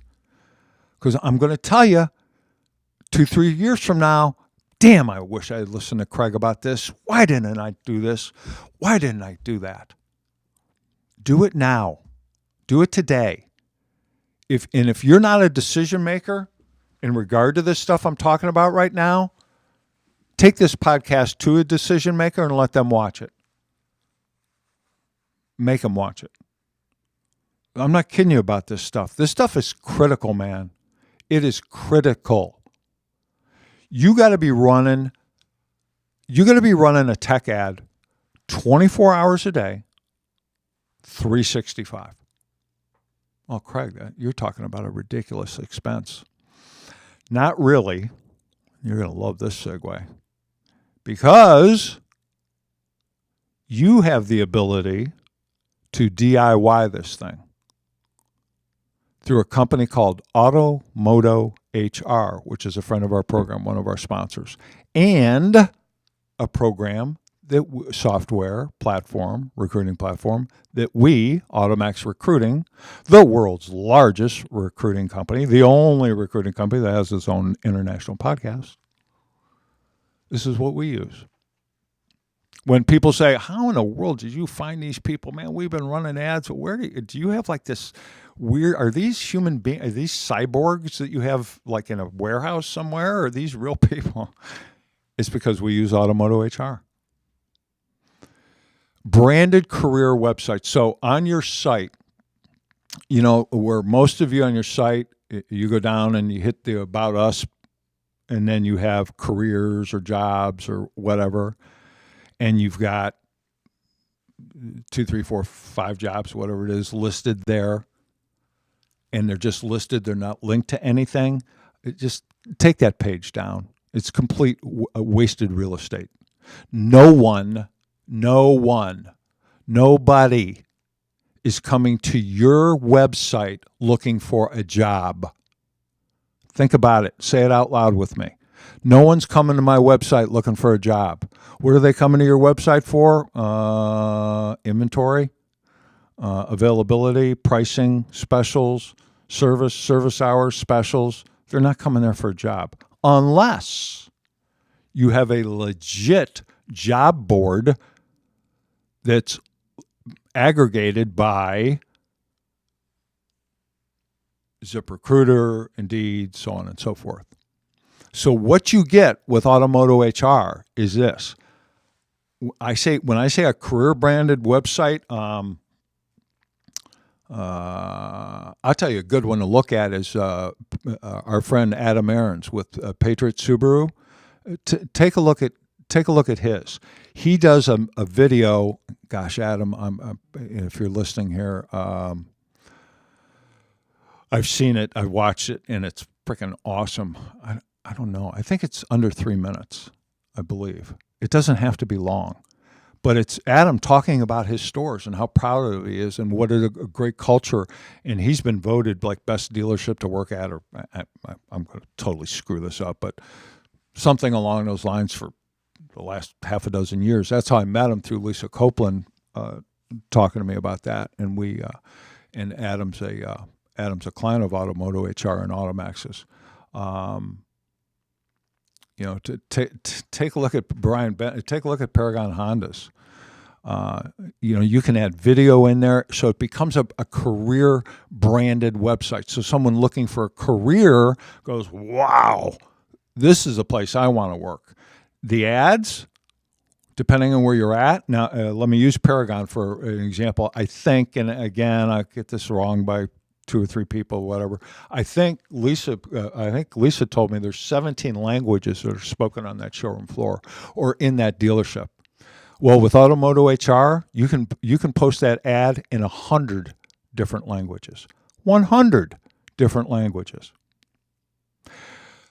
All the jobs are already written and chock full of SEO. So, see, guys, the science behind recruiting starts with your ad's got to be seen. And if your help wanted ad is online, and if it's not in Google Jobs, you don't exist. You don't even have a help wanted ad. And if you were to sit down and not use a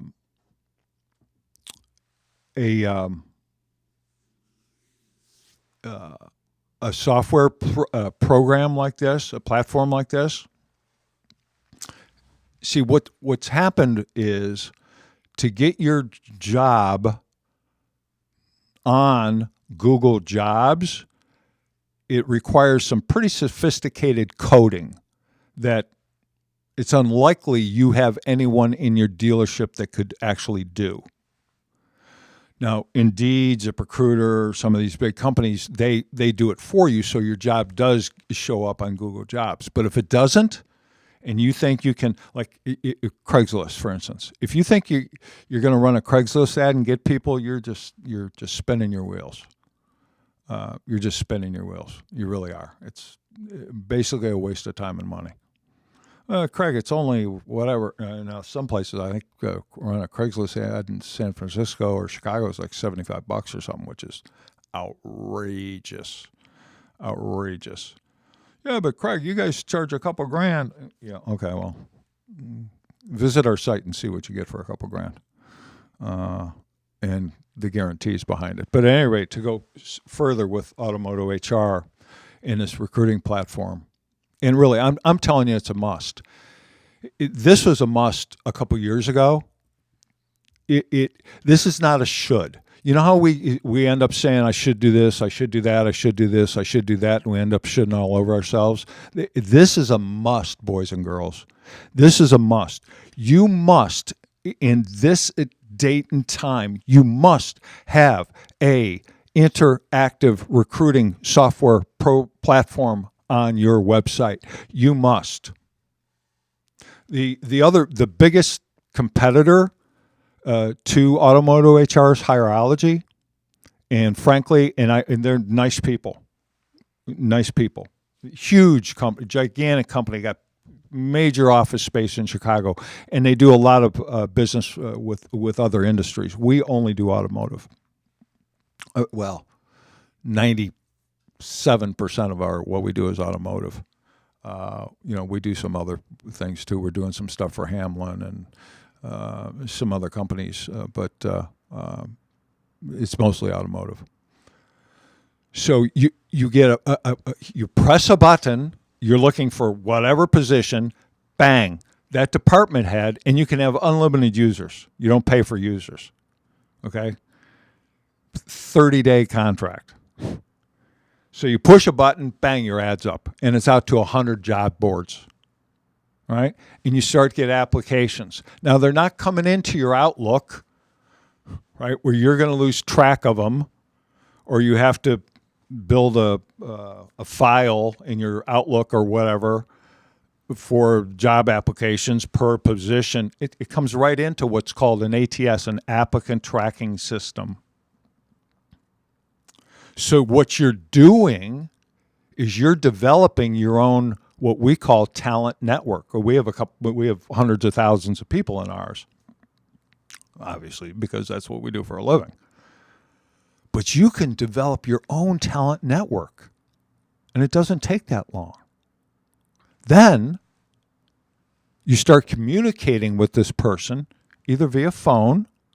If you're looking for a BDC rep, a BDR, or someone in the BDC, probably a good idea to have that initial interview and that initial conversation per phone, right? But the rest of it can be done via email. Then you set up a face-to-face interview, and you have that person come in. Now, here's where it gets really interesting. You're going to hire that person. Everyone's agreed. Yep. That's our hire.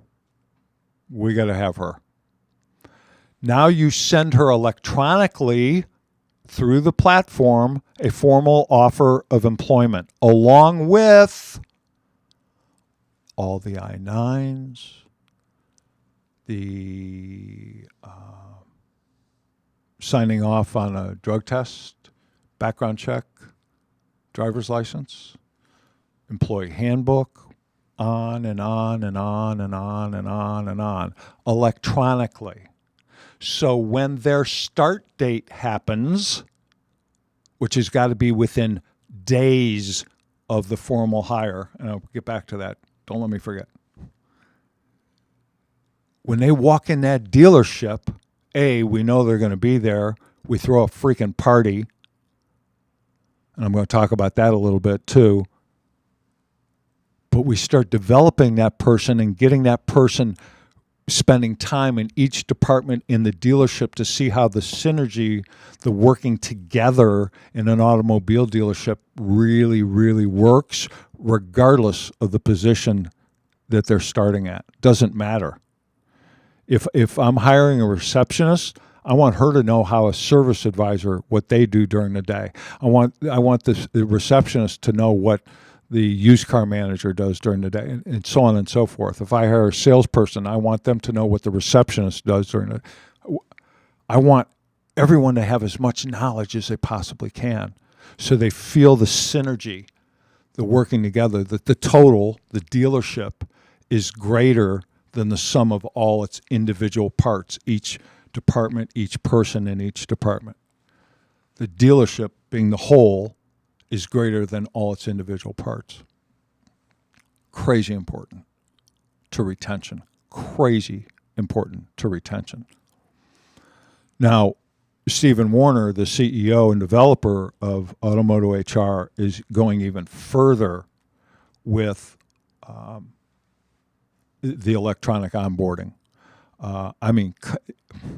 Cutting edge is such a cliche word, but I mean cutting edge stuff. So if you want to find out more about that, you can go to automotohr.com. Or if you like us, because we're a partner with them, you can contact Brian Stroka, Stroka. So it's B Stroka at AutoMaxRecruiting.com. Is that our the heck is that it? Yeah. So B Stroka at AutoMaxRecruiting.com. Or you can call my son Joe Lockard, who's the director of operations and minority partner, or Ernie, who's my general manager and also partner.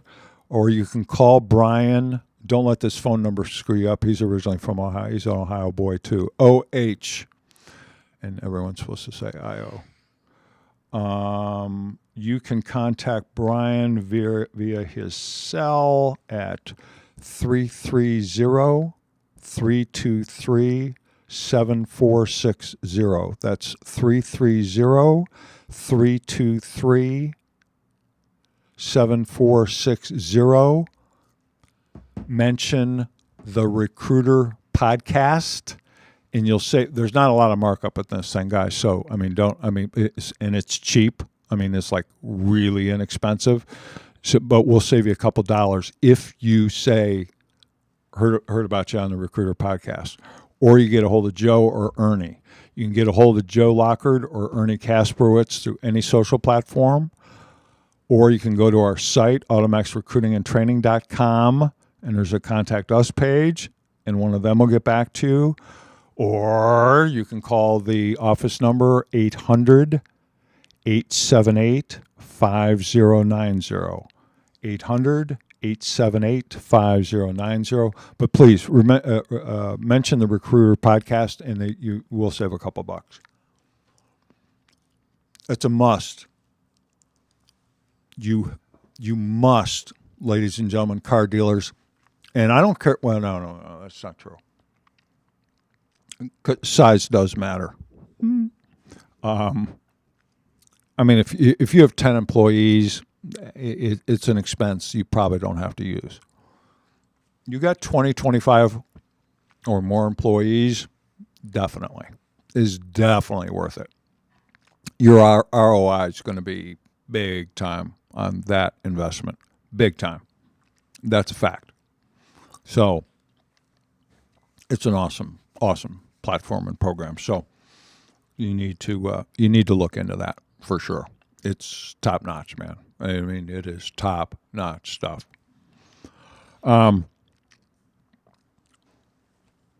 Speaking of ROI and human capital, let's think about that for a minute. There's lots of conferences out there in the world. We're going to talk about one here in a minute that's a friend of our program called Rockstar Auto Conference. But there's a lot of conferences out there right now in the world. And I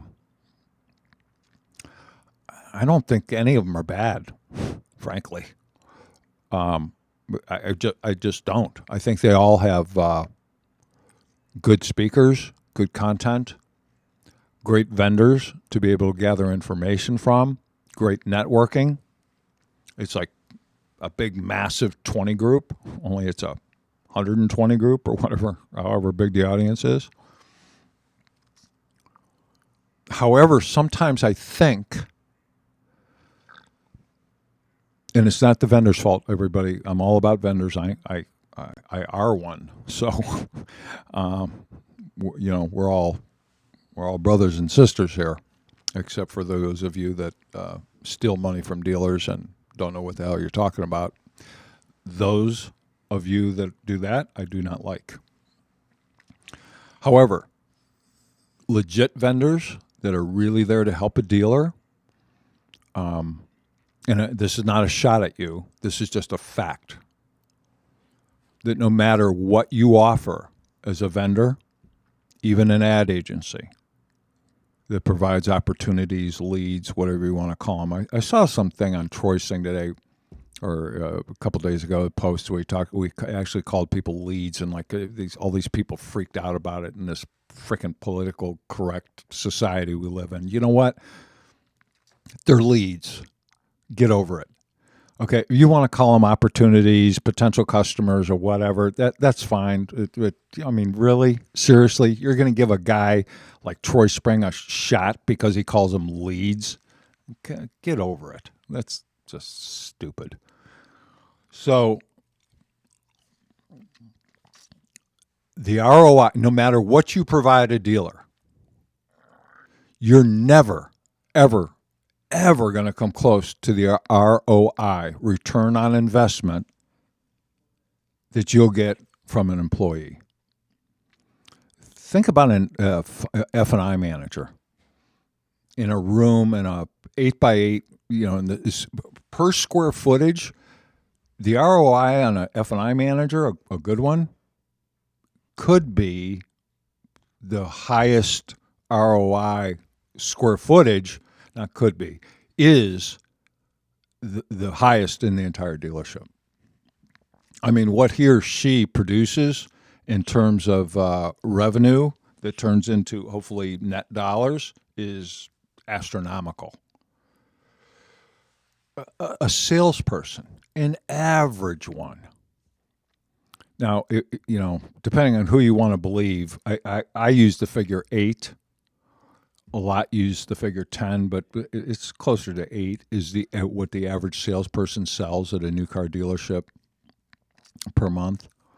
So let's take 8, and let's take, I don't know, guys.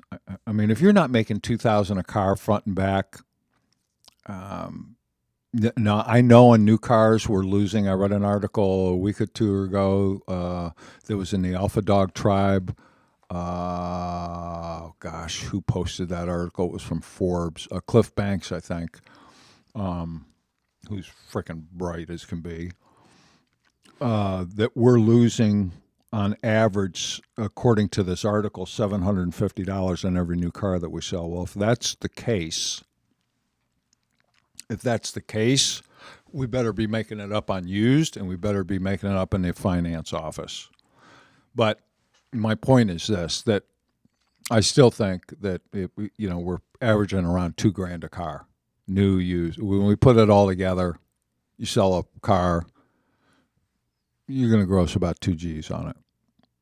So if you take that 8-car salesperson, the average, best of the worst, Ziegler says we're suck starts, I guess is what average is. I think that's what he says. And Ziegler, get up here and be on this show.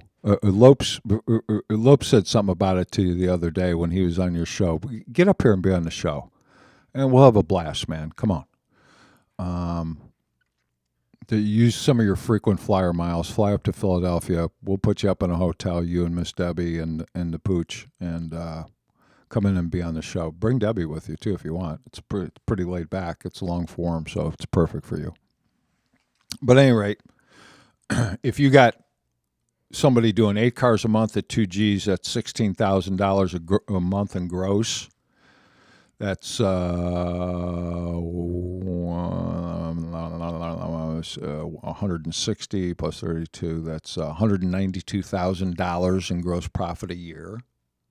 192, 200 grand in gross profit per year. $200,000. Okay. Take a service advisor. How many people are they talking to today, a day? 30, 40, right? And what, depending on what your average customer pay RO is, I'd like to think it's around, depending on the product that you sell, the OEM, obviously, Mercedes is going to be, 4 or 5 hours or whatever it is. And, I'd like to be around 2 hours per customer pay RO, and they're writing 30 of those a day. That's 60 a day times your shop rate of $1.50. What is that? $9,000 a day in business they're writing. I mean, think about it. Human capital, big ROI. Yet what are we spending money on?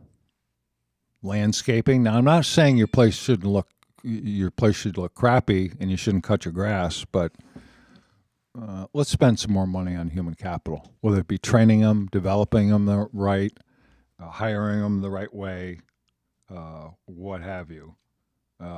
It's very important. Let me get back to this here and see if I'm missing any questions here. 100% on the money. Thank you. So, hey, share this thing out, would you guys? I would appreciate it. Just hit the share button. Share it to your timeline. Tell people about it. Let them watch it on the replay. I'm going to wind this thing up here in a little bit.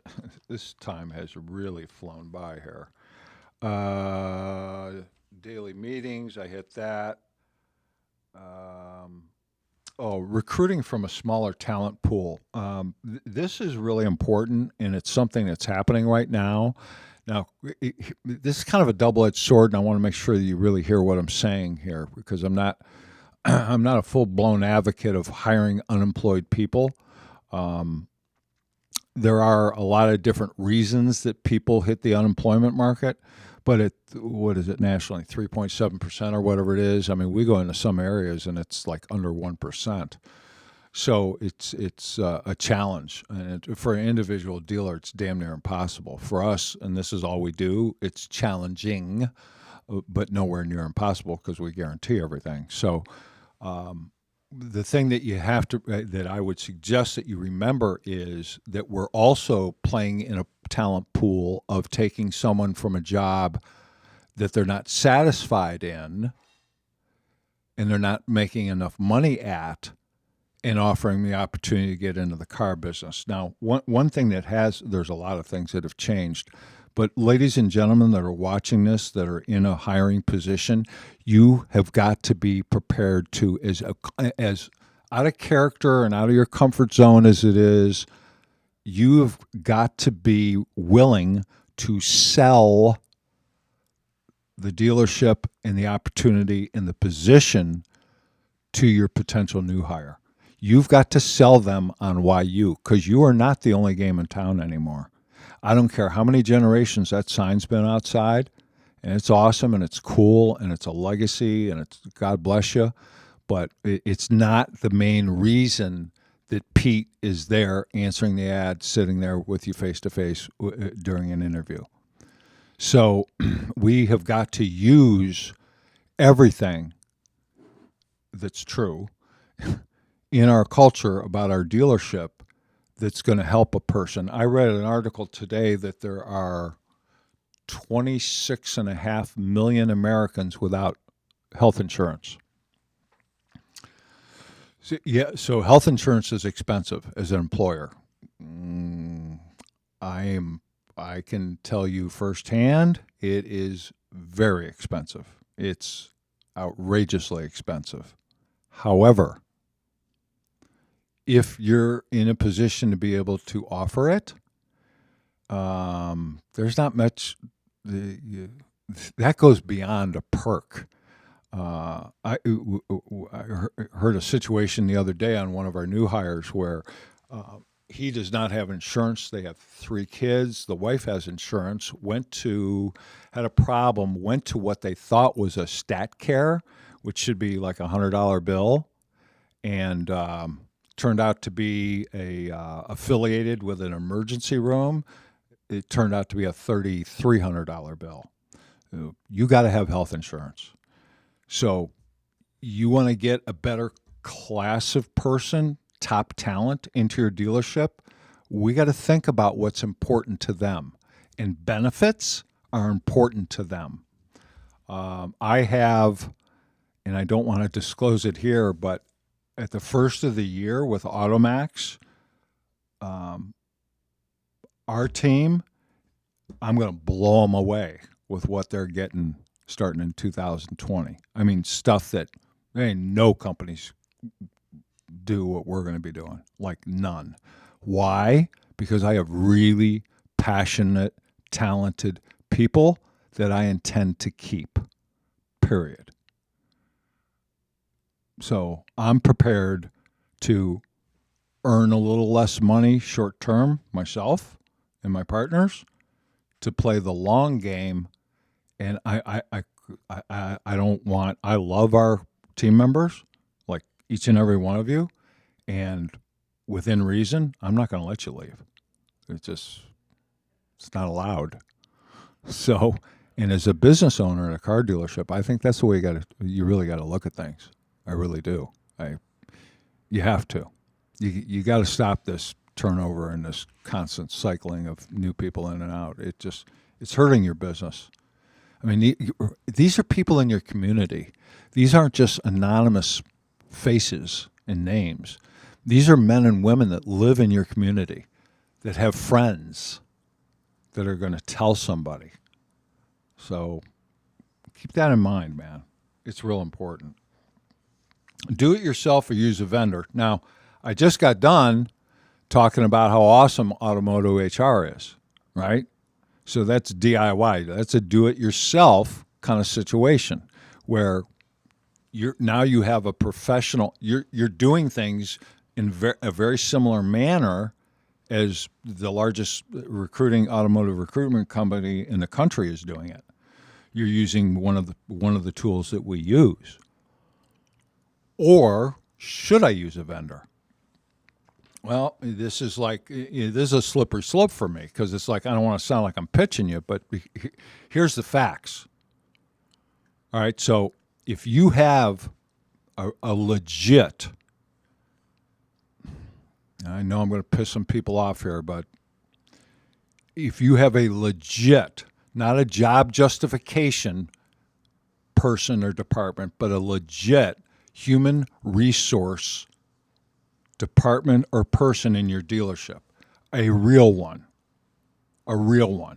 not one that's just about compliance, although that's a big part of that job and should be, and not one that's just about, I don't know. They do a lot of things, but, what makes me crazy, I'm going to sidebar here for a minute. If you've got an HR department or person that's telling you that it takes a week to get a drug test, a background check, and a DMV report back, I would get rid of them like right away because that's just laziness. And it's going to cost you talent because that person's not going to wait around for a week for something that takes 2 days. It's ridiculous. We get a full background check on a person when we're hiring general managers or executive level managers for dealerships. We get that thing back literally overnight. I mean, so I don't want to hear it takes a week. You want the drug test results? You send them down to P or a hair test, and you get it back a day, 2 maximum. Right? DMV. It's a matter of sending the new hire down there and they get a copy and they bring it back to you. Pretty simple. So don't take a week to hire somebody or to start them. Formal offer to hire, get their ass in there, electronically onboard them, and have it done. Now, back to do we use a vendor or do we do it ourselves? Look, it's like anything else. A lot of you guys are using vendors for a lot of your a lot of things in the dealership, whether it be your digital marketing, which in my opinion I agree with 100%. Unless you got some genius on board, man, I would vendor out that digital marketing. A lot of your BDC work. You go, again, if you have just a super talented person running your BDC department, you might not need an outside vendor. Third party leads, that could be a whole firestorm of debate. Do you need them or don't you need them? Depending on who it is and the cost, it's like chicken soup, it can't hurt. But along with that, you have to have an in-house program, excuse me, that is going to take people through your service lane that are in your service lane and going to look for opportunities based on cost of repairs versus putting them in a new car in around the same payment they're currently at. Or, again, while maybe they're in the service lane, you look them up in the CRM, you see where they're at in an equity position, maybe their lease is coming due, what have you. I mean, you got to be creating your own organic leads within, I said leads. I said leads. Oh my goodness, I said leads. I said leads, like a lead. Like they're human beings, but it's a lead. So just get over it. I said it, and I'll keep saying it. So live with it. Or don't watch. So, in my opinion, recruiting and automotive recruitment has become so important. Talent, the acquisition of and retention of that talent has become so important. It's imperative to the success or failure of your dealership. Unless you really have it covered with a legit HR company and a do-it-yourself software platform. Without a platform, you're screwed. Stay away from it. If you don't have a platform in an HR department, I think you got to vendor out your hiring. You really should. I mean, it's just, you should. Now, you can get a little traction on social media. I see LinkedIn posts, somebody looking for a receptionist, this and that. I don't know how many receptionists there are on LinkedIn. So I don't know who's going to answer that, quote unquote, ad. Facebook, again, I don't know, if you're a general manager at a dealership or a department head at the dealership, I mean, and you post that you're looking for a person, who in your timeline, you got to remember how Facebook, how that algorithm works. There's only, 25, 30, 35 people that are really seeing your timeline, even if you have 1,000 friends. So who's really seeing that job opportunity there? So although you think it makes sense, Facebook ads for to hire is it's a little costly. It's a little tricky. It's not the most effective thing. We have used it in certain situations, and in certain situations it has worked. It does not work as much as it does work, has been our experience.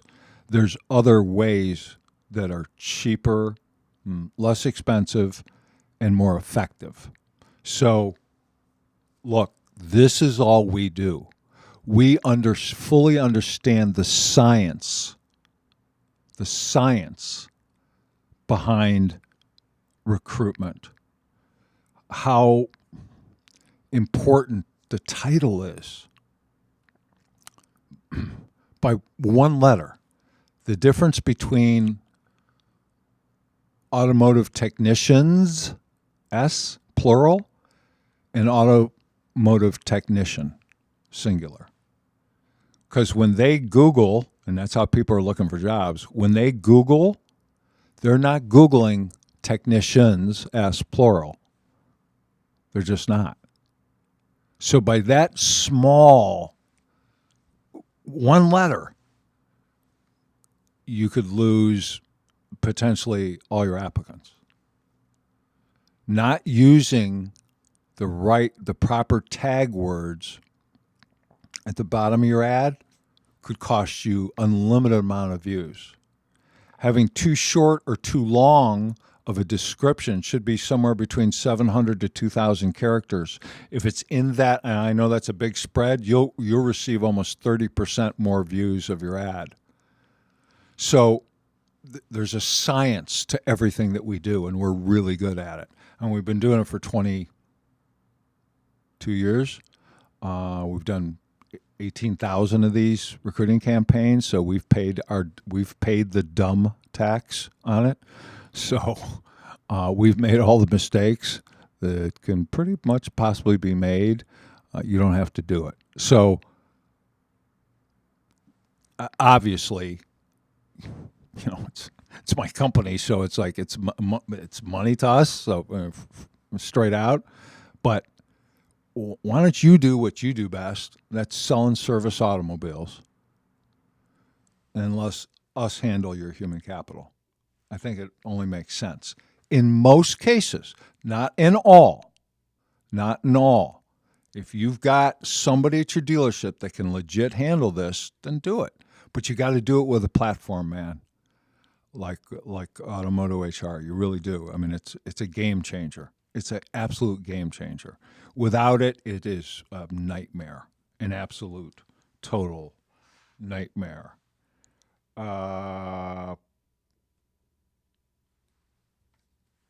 Applicant ghosting. This is a tricky one, man. This ghosting thing has really become a thing. I've talked about it before, and I think I talked about it on a recent podcast.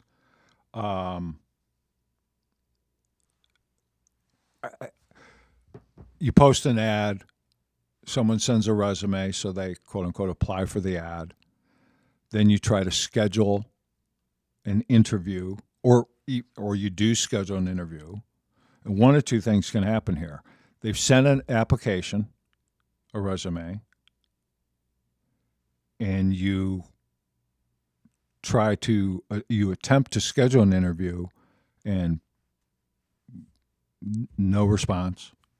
You try again, no response. Try again, no response. You could try 100 times, no response. Or, more aggravating than that, is they answer the ad, send a resume, they schedule an interview, then they don't show. You get back to them, and they ghost you. It's pretty aggravating. Now, we can go in. There's 80 million psychological reasons why this is happening that I won't go into.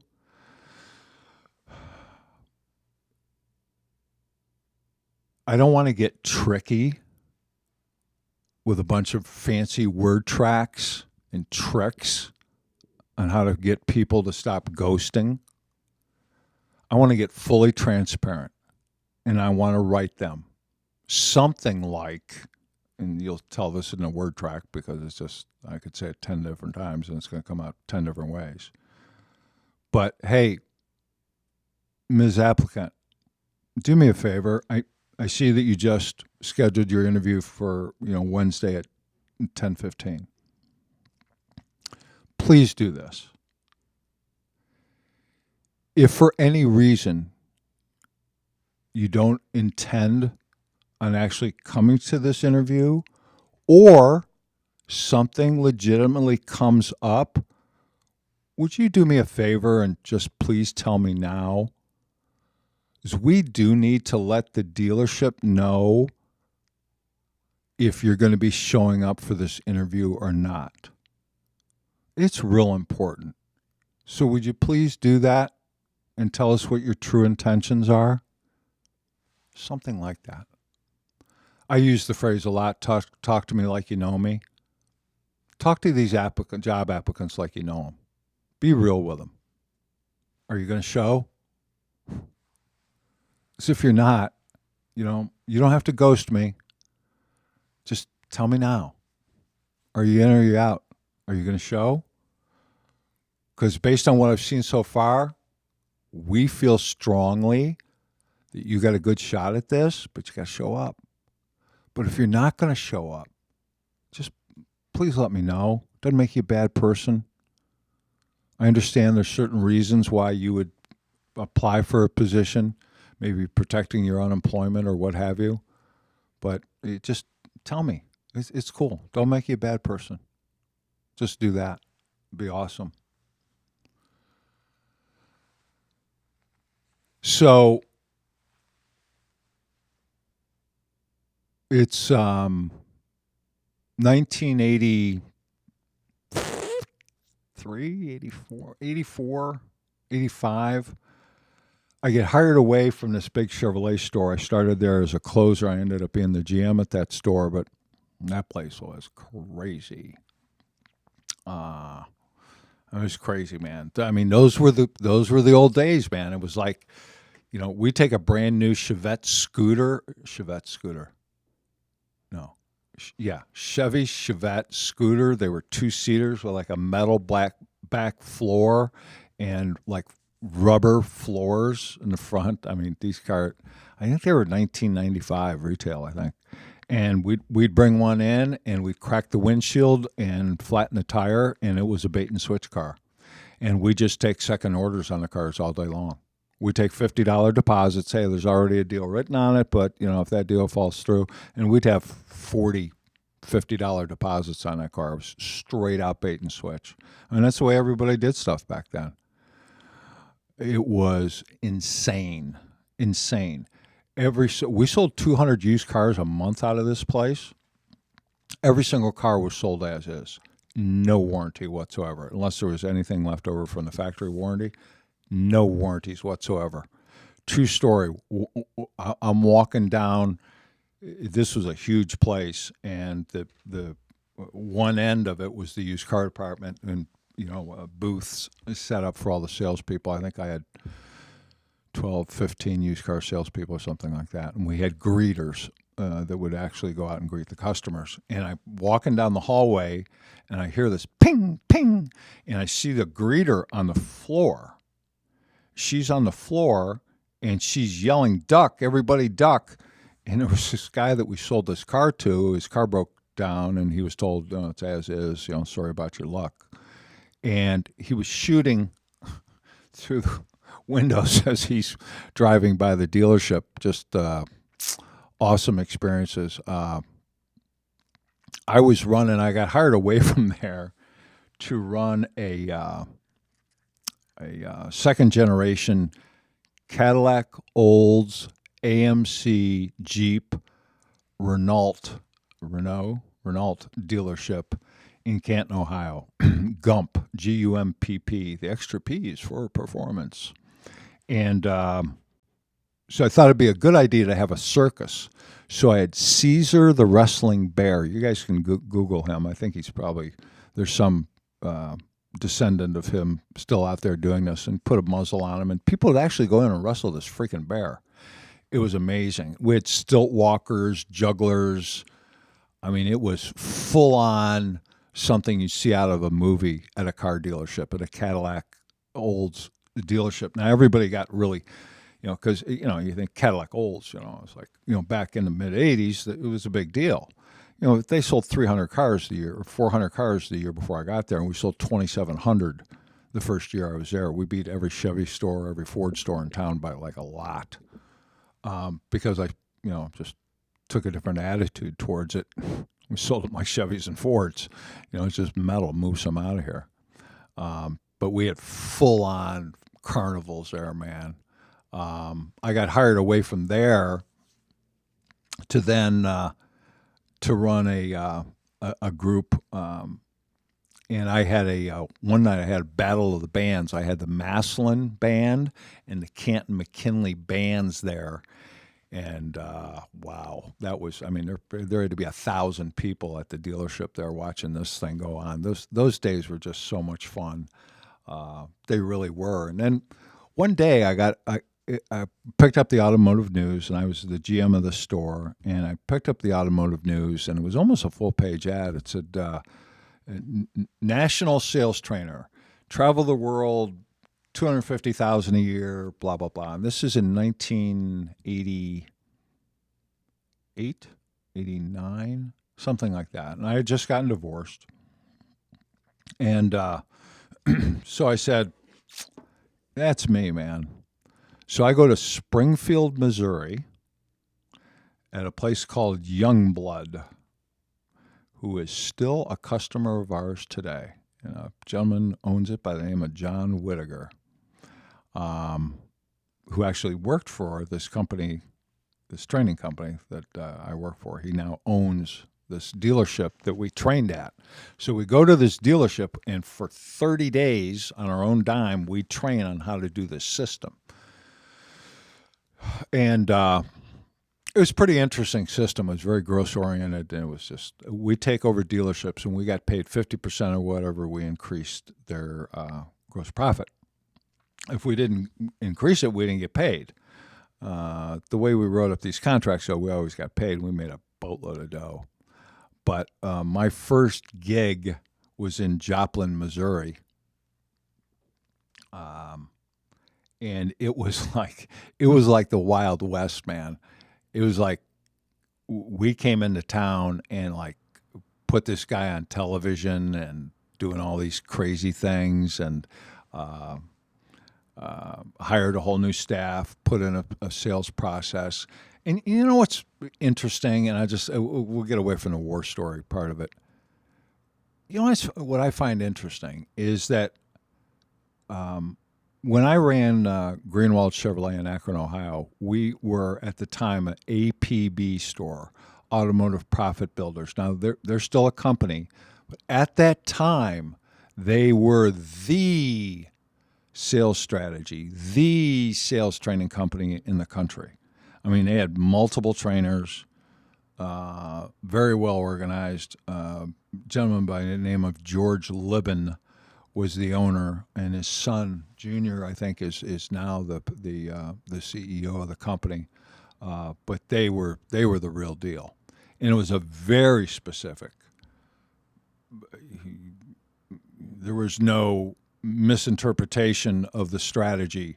This is exactly the road to the sale. These are the steps here. I mean, we had demos lined up. What were they called? Would they call them examples of each model set up for people for test drives? So they weren't driving the car they were buying; they were driving a representative model, and they were all in what was marked the sold line. And I mean, we changed the whole inventory. So it was gated. All the new cars were gated in the back.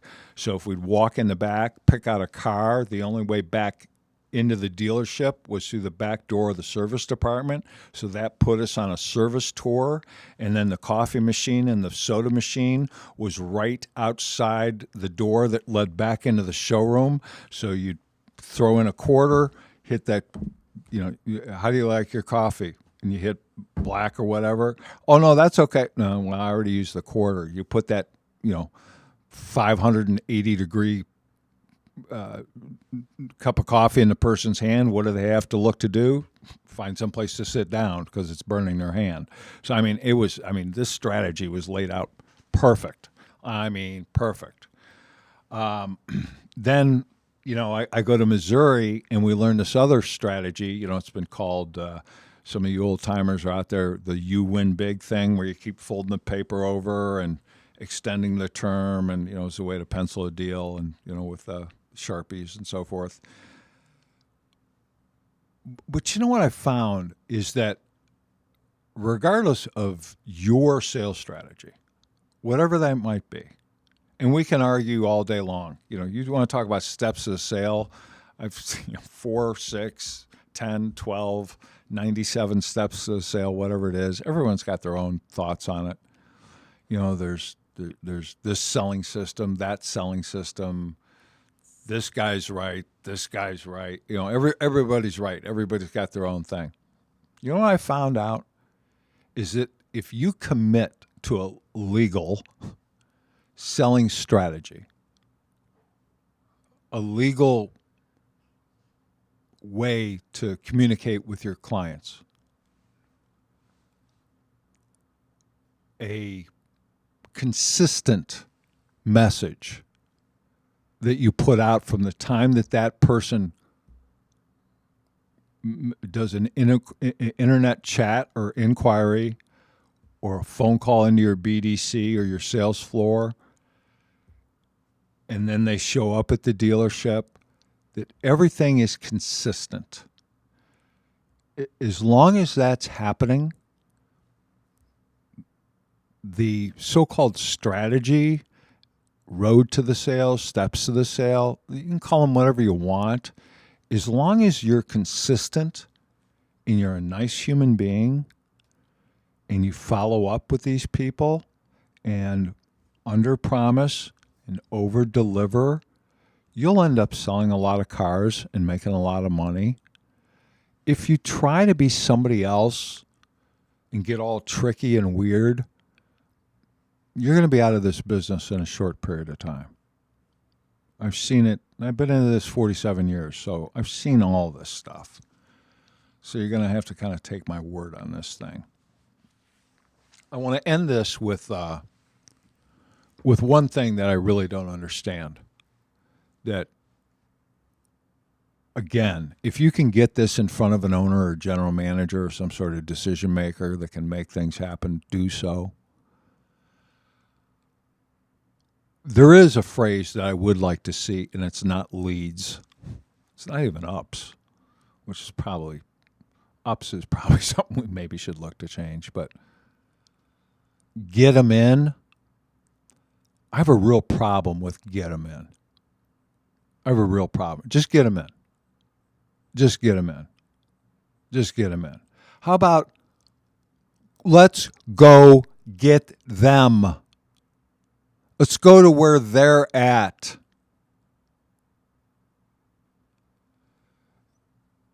All y'all are freaking out about the vending machine car dealerships and any other so-called disruptor. Here, you want to challenge those? Get off your ass.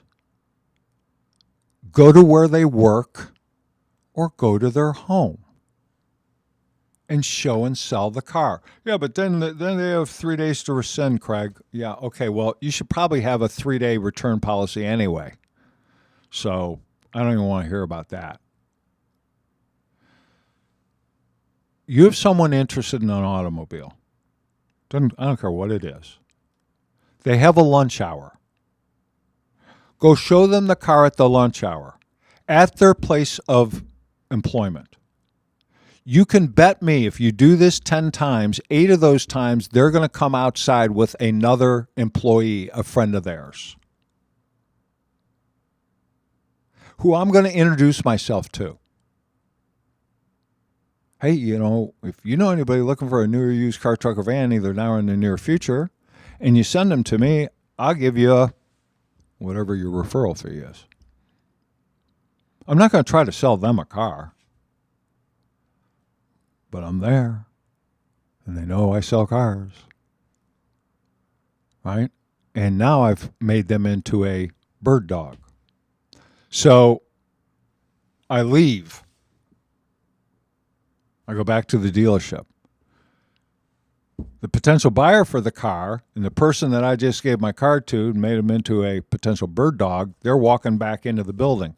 Boy, that guy was a real nice guy. I can't believe the guy brought the car all the way out here to you. Has anyone else done that? No one else has done that. Man, I don't know about you, but that's the kind of guy I'd like to buy a car from. You should probably buy. Now the potential buyer is getting some peer pressure from the person that he or she works with. 2-3 days later, they don't come pulling in their new car or new used car. It's like, hey, what are you doing about a car? They're going to get a little bit of peer pressure. Right? Now, I don't know about the neighborhood you live in. In my neighborhood, there's some real busybodies, man. There really are. These people know they're real busybodies. I'm telling you this much. If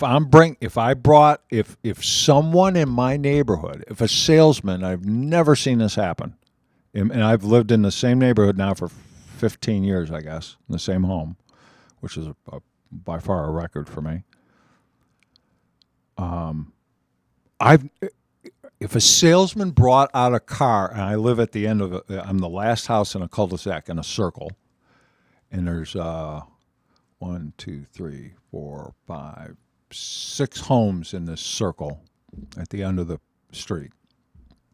But if anywhere along that street, because I also visually can see a couple other properties, excuse me, if a salesman brought a car to that house to show them, everybody in that neighborhood would know about it. And the minute that salesman left, 3 or 4 people from the neighborhood would go over and talk to one of my neighbors and goes, "What was that all about? Did you buy that car? You buying that car? Did that salesman actually just bring the car out to your house? Blah, blah, blah, blah, blah, blah, blah." Well, why aren't we doing that? Say, get them in. Get them in. They coming in? Yeah, they're coming in. Baloney. It's a bullshit appointment. Get them in. Go to them. Go to them. Sales and service. Well, Craig, I don't know, we service X amount of cars a day. So what? Figure it out. If you want to have a competitive edge over another dealership, and you better, then you got to start doing stuff different. You're the disruptor. So if I got to pick up and deliver service cars, and that's going to set me apart from all my other competitors, and it's going to put them out of business, strong survive, sorry about your luck, then that's what I'm going to do.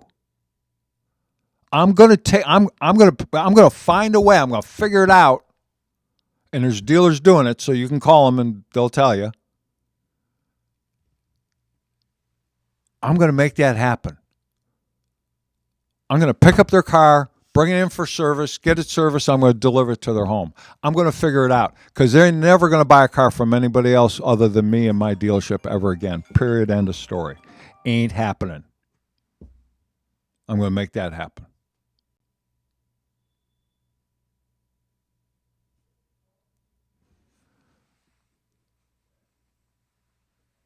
I could go on with war stories forever, but I think we're going to kind of finish it up right here, because I'm thinking, and I had a bunch of them written down, and some of them are just flat out inappropriate.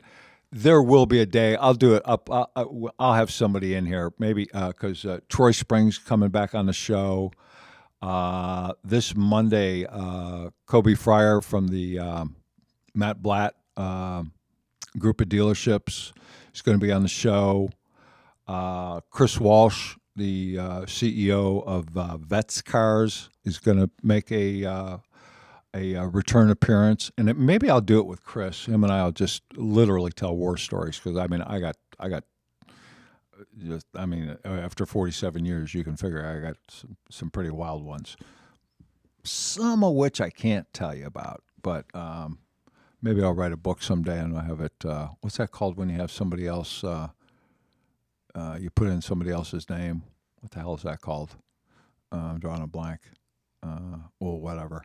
But I'd probably have to do that, or so I don't incriminate myself. Listen, any questions that you guys have, please don't hesitate to, DM me, text me, email me. Go to AutoMaxRecruitingandTraining.com. Hit the contact us page. If you got a question, ask a question. It costs nothing to ask. We are here to help. Please go to our YouTube channel and subscribe. Not just for the podcast, but there's Joe did a video series. I think there's only, there's 7 or 8 videos in there called Recruit to Retain. I've got one in there called The Recruiter.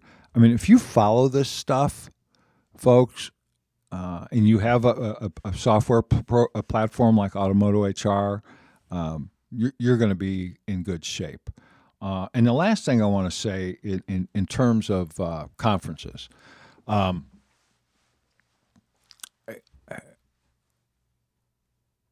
go to them.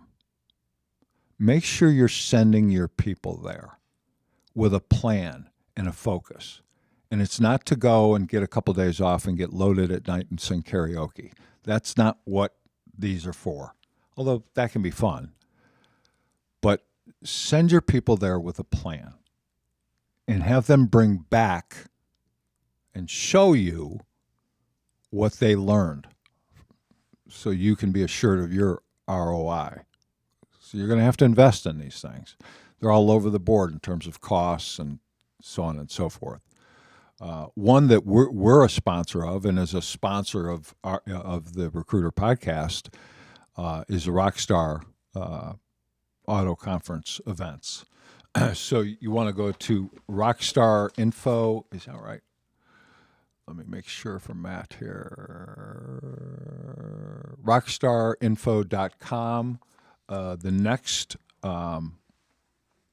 next city on the tour is Seattle in October. Go to rockstarinfo.com, and it's the second one down. I think Austin, which is this week, is still up there, but Seattle's right underneath there. And then I think Vegas is the next one in 2020. But check these out. The Rockstar events are pretty unique. They're pretty different. The speakers are different. Not that there's anything wrong with it, but a lot of conferences, not all of them, and not all the speakers at the conferences, but at a lot of them, the majority of them are, if you pay to have a booth and you're a sponsor of the conference, that kind of buys you a speaking slot. It's not all of them. And I I don't know that there's anything necessarily bad about that, other than sometimes vendors are not professional speakers. They know about their product, but they might have a hard time sharing the information that you need to know on whether or not to buy their product. Based on their presentation skills or lack thereof. Plus the fact they're really not, in most cases, supposed to pitch on stage. So, in my mind, I'd rather watch a professional speaker talk about our business, frankly. And that's kind of what Rockstar does. You can't really, I guess if you paid enough money, probably Matt would probably let you, but I'm only kidding. I'm not speaking for Matt here. That could be totally untrue. If you paid enough, Matt would probably let you speak. But I'm just saying that. I don't know that to be a fact. So, but Rockstar events are awesome. Look into rockstarinfo.com. Look into getting out to Seattle. They're pretty cool events. So when you go to a conference, learn something. Bring something back from it. It's very important. Look, I hope you guys got something out of today. If you're still hanging in there with me, please share this thing out. Please join one of the audio platforms, iTunes, Spotify, so on and so forth. And I'd love to get a review from you. If you're watching this on YouTube, love to get comments. Would really appreciate it. Honestly, no kidding. We really would.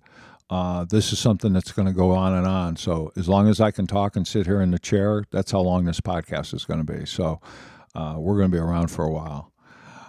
We really enjoy it. And hopefully we've been told we're giving out pretty good content. So I hope today was kind of similar. And if you need anything, just reach out to us. We'd be happy to help you. Look for tomorrow what happens internally here. The producers have to clip the first part of, the caricatures of Ernie, Joe, and I. That intro's too long, so it's got to be clipped down to, I think they clip it down to three or 4 or 5 seconds. That'll either happen by either later tonight. Typically, that's when it happens, and depending on what time that happens, then we edit it. We change the title, add the description, the tag words, and we start sharing it a little bit socially. But enter your you can enter your comments on that at any time. But the clipped edited version, and that's the only editing we do. The rest of the stuff obviously is live. It's it's pretty obvious, so we don't do any editing. So that the YouTube replay will be out at the very latest by tomorrow morning, if not still later tonight. So thank you again so much for watching, listening. Tell a friend. We love you. God bless you. Have a great day. Bye, everybody.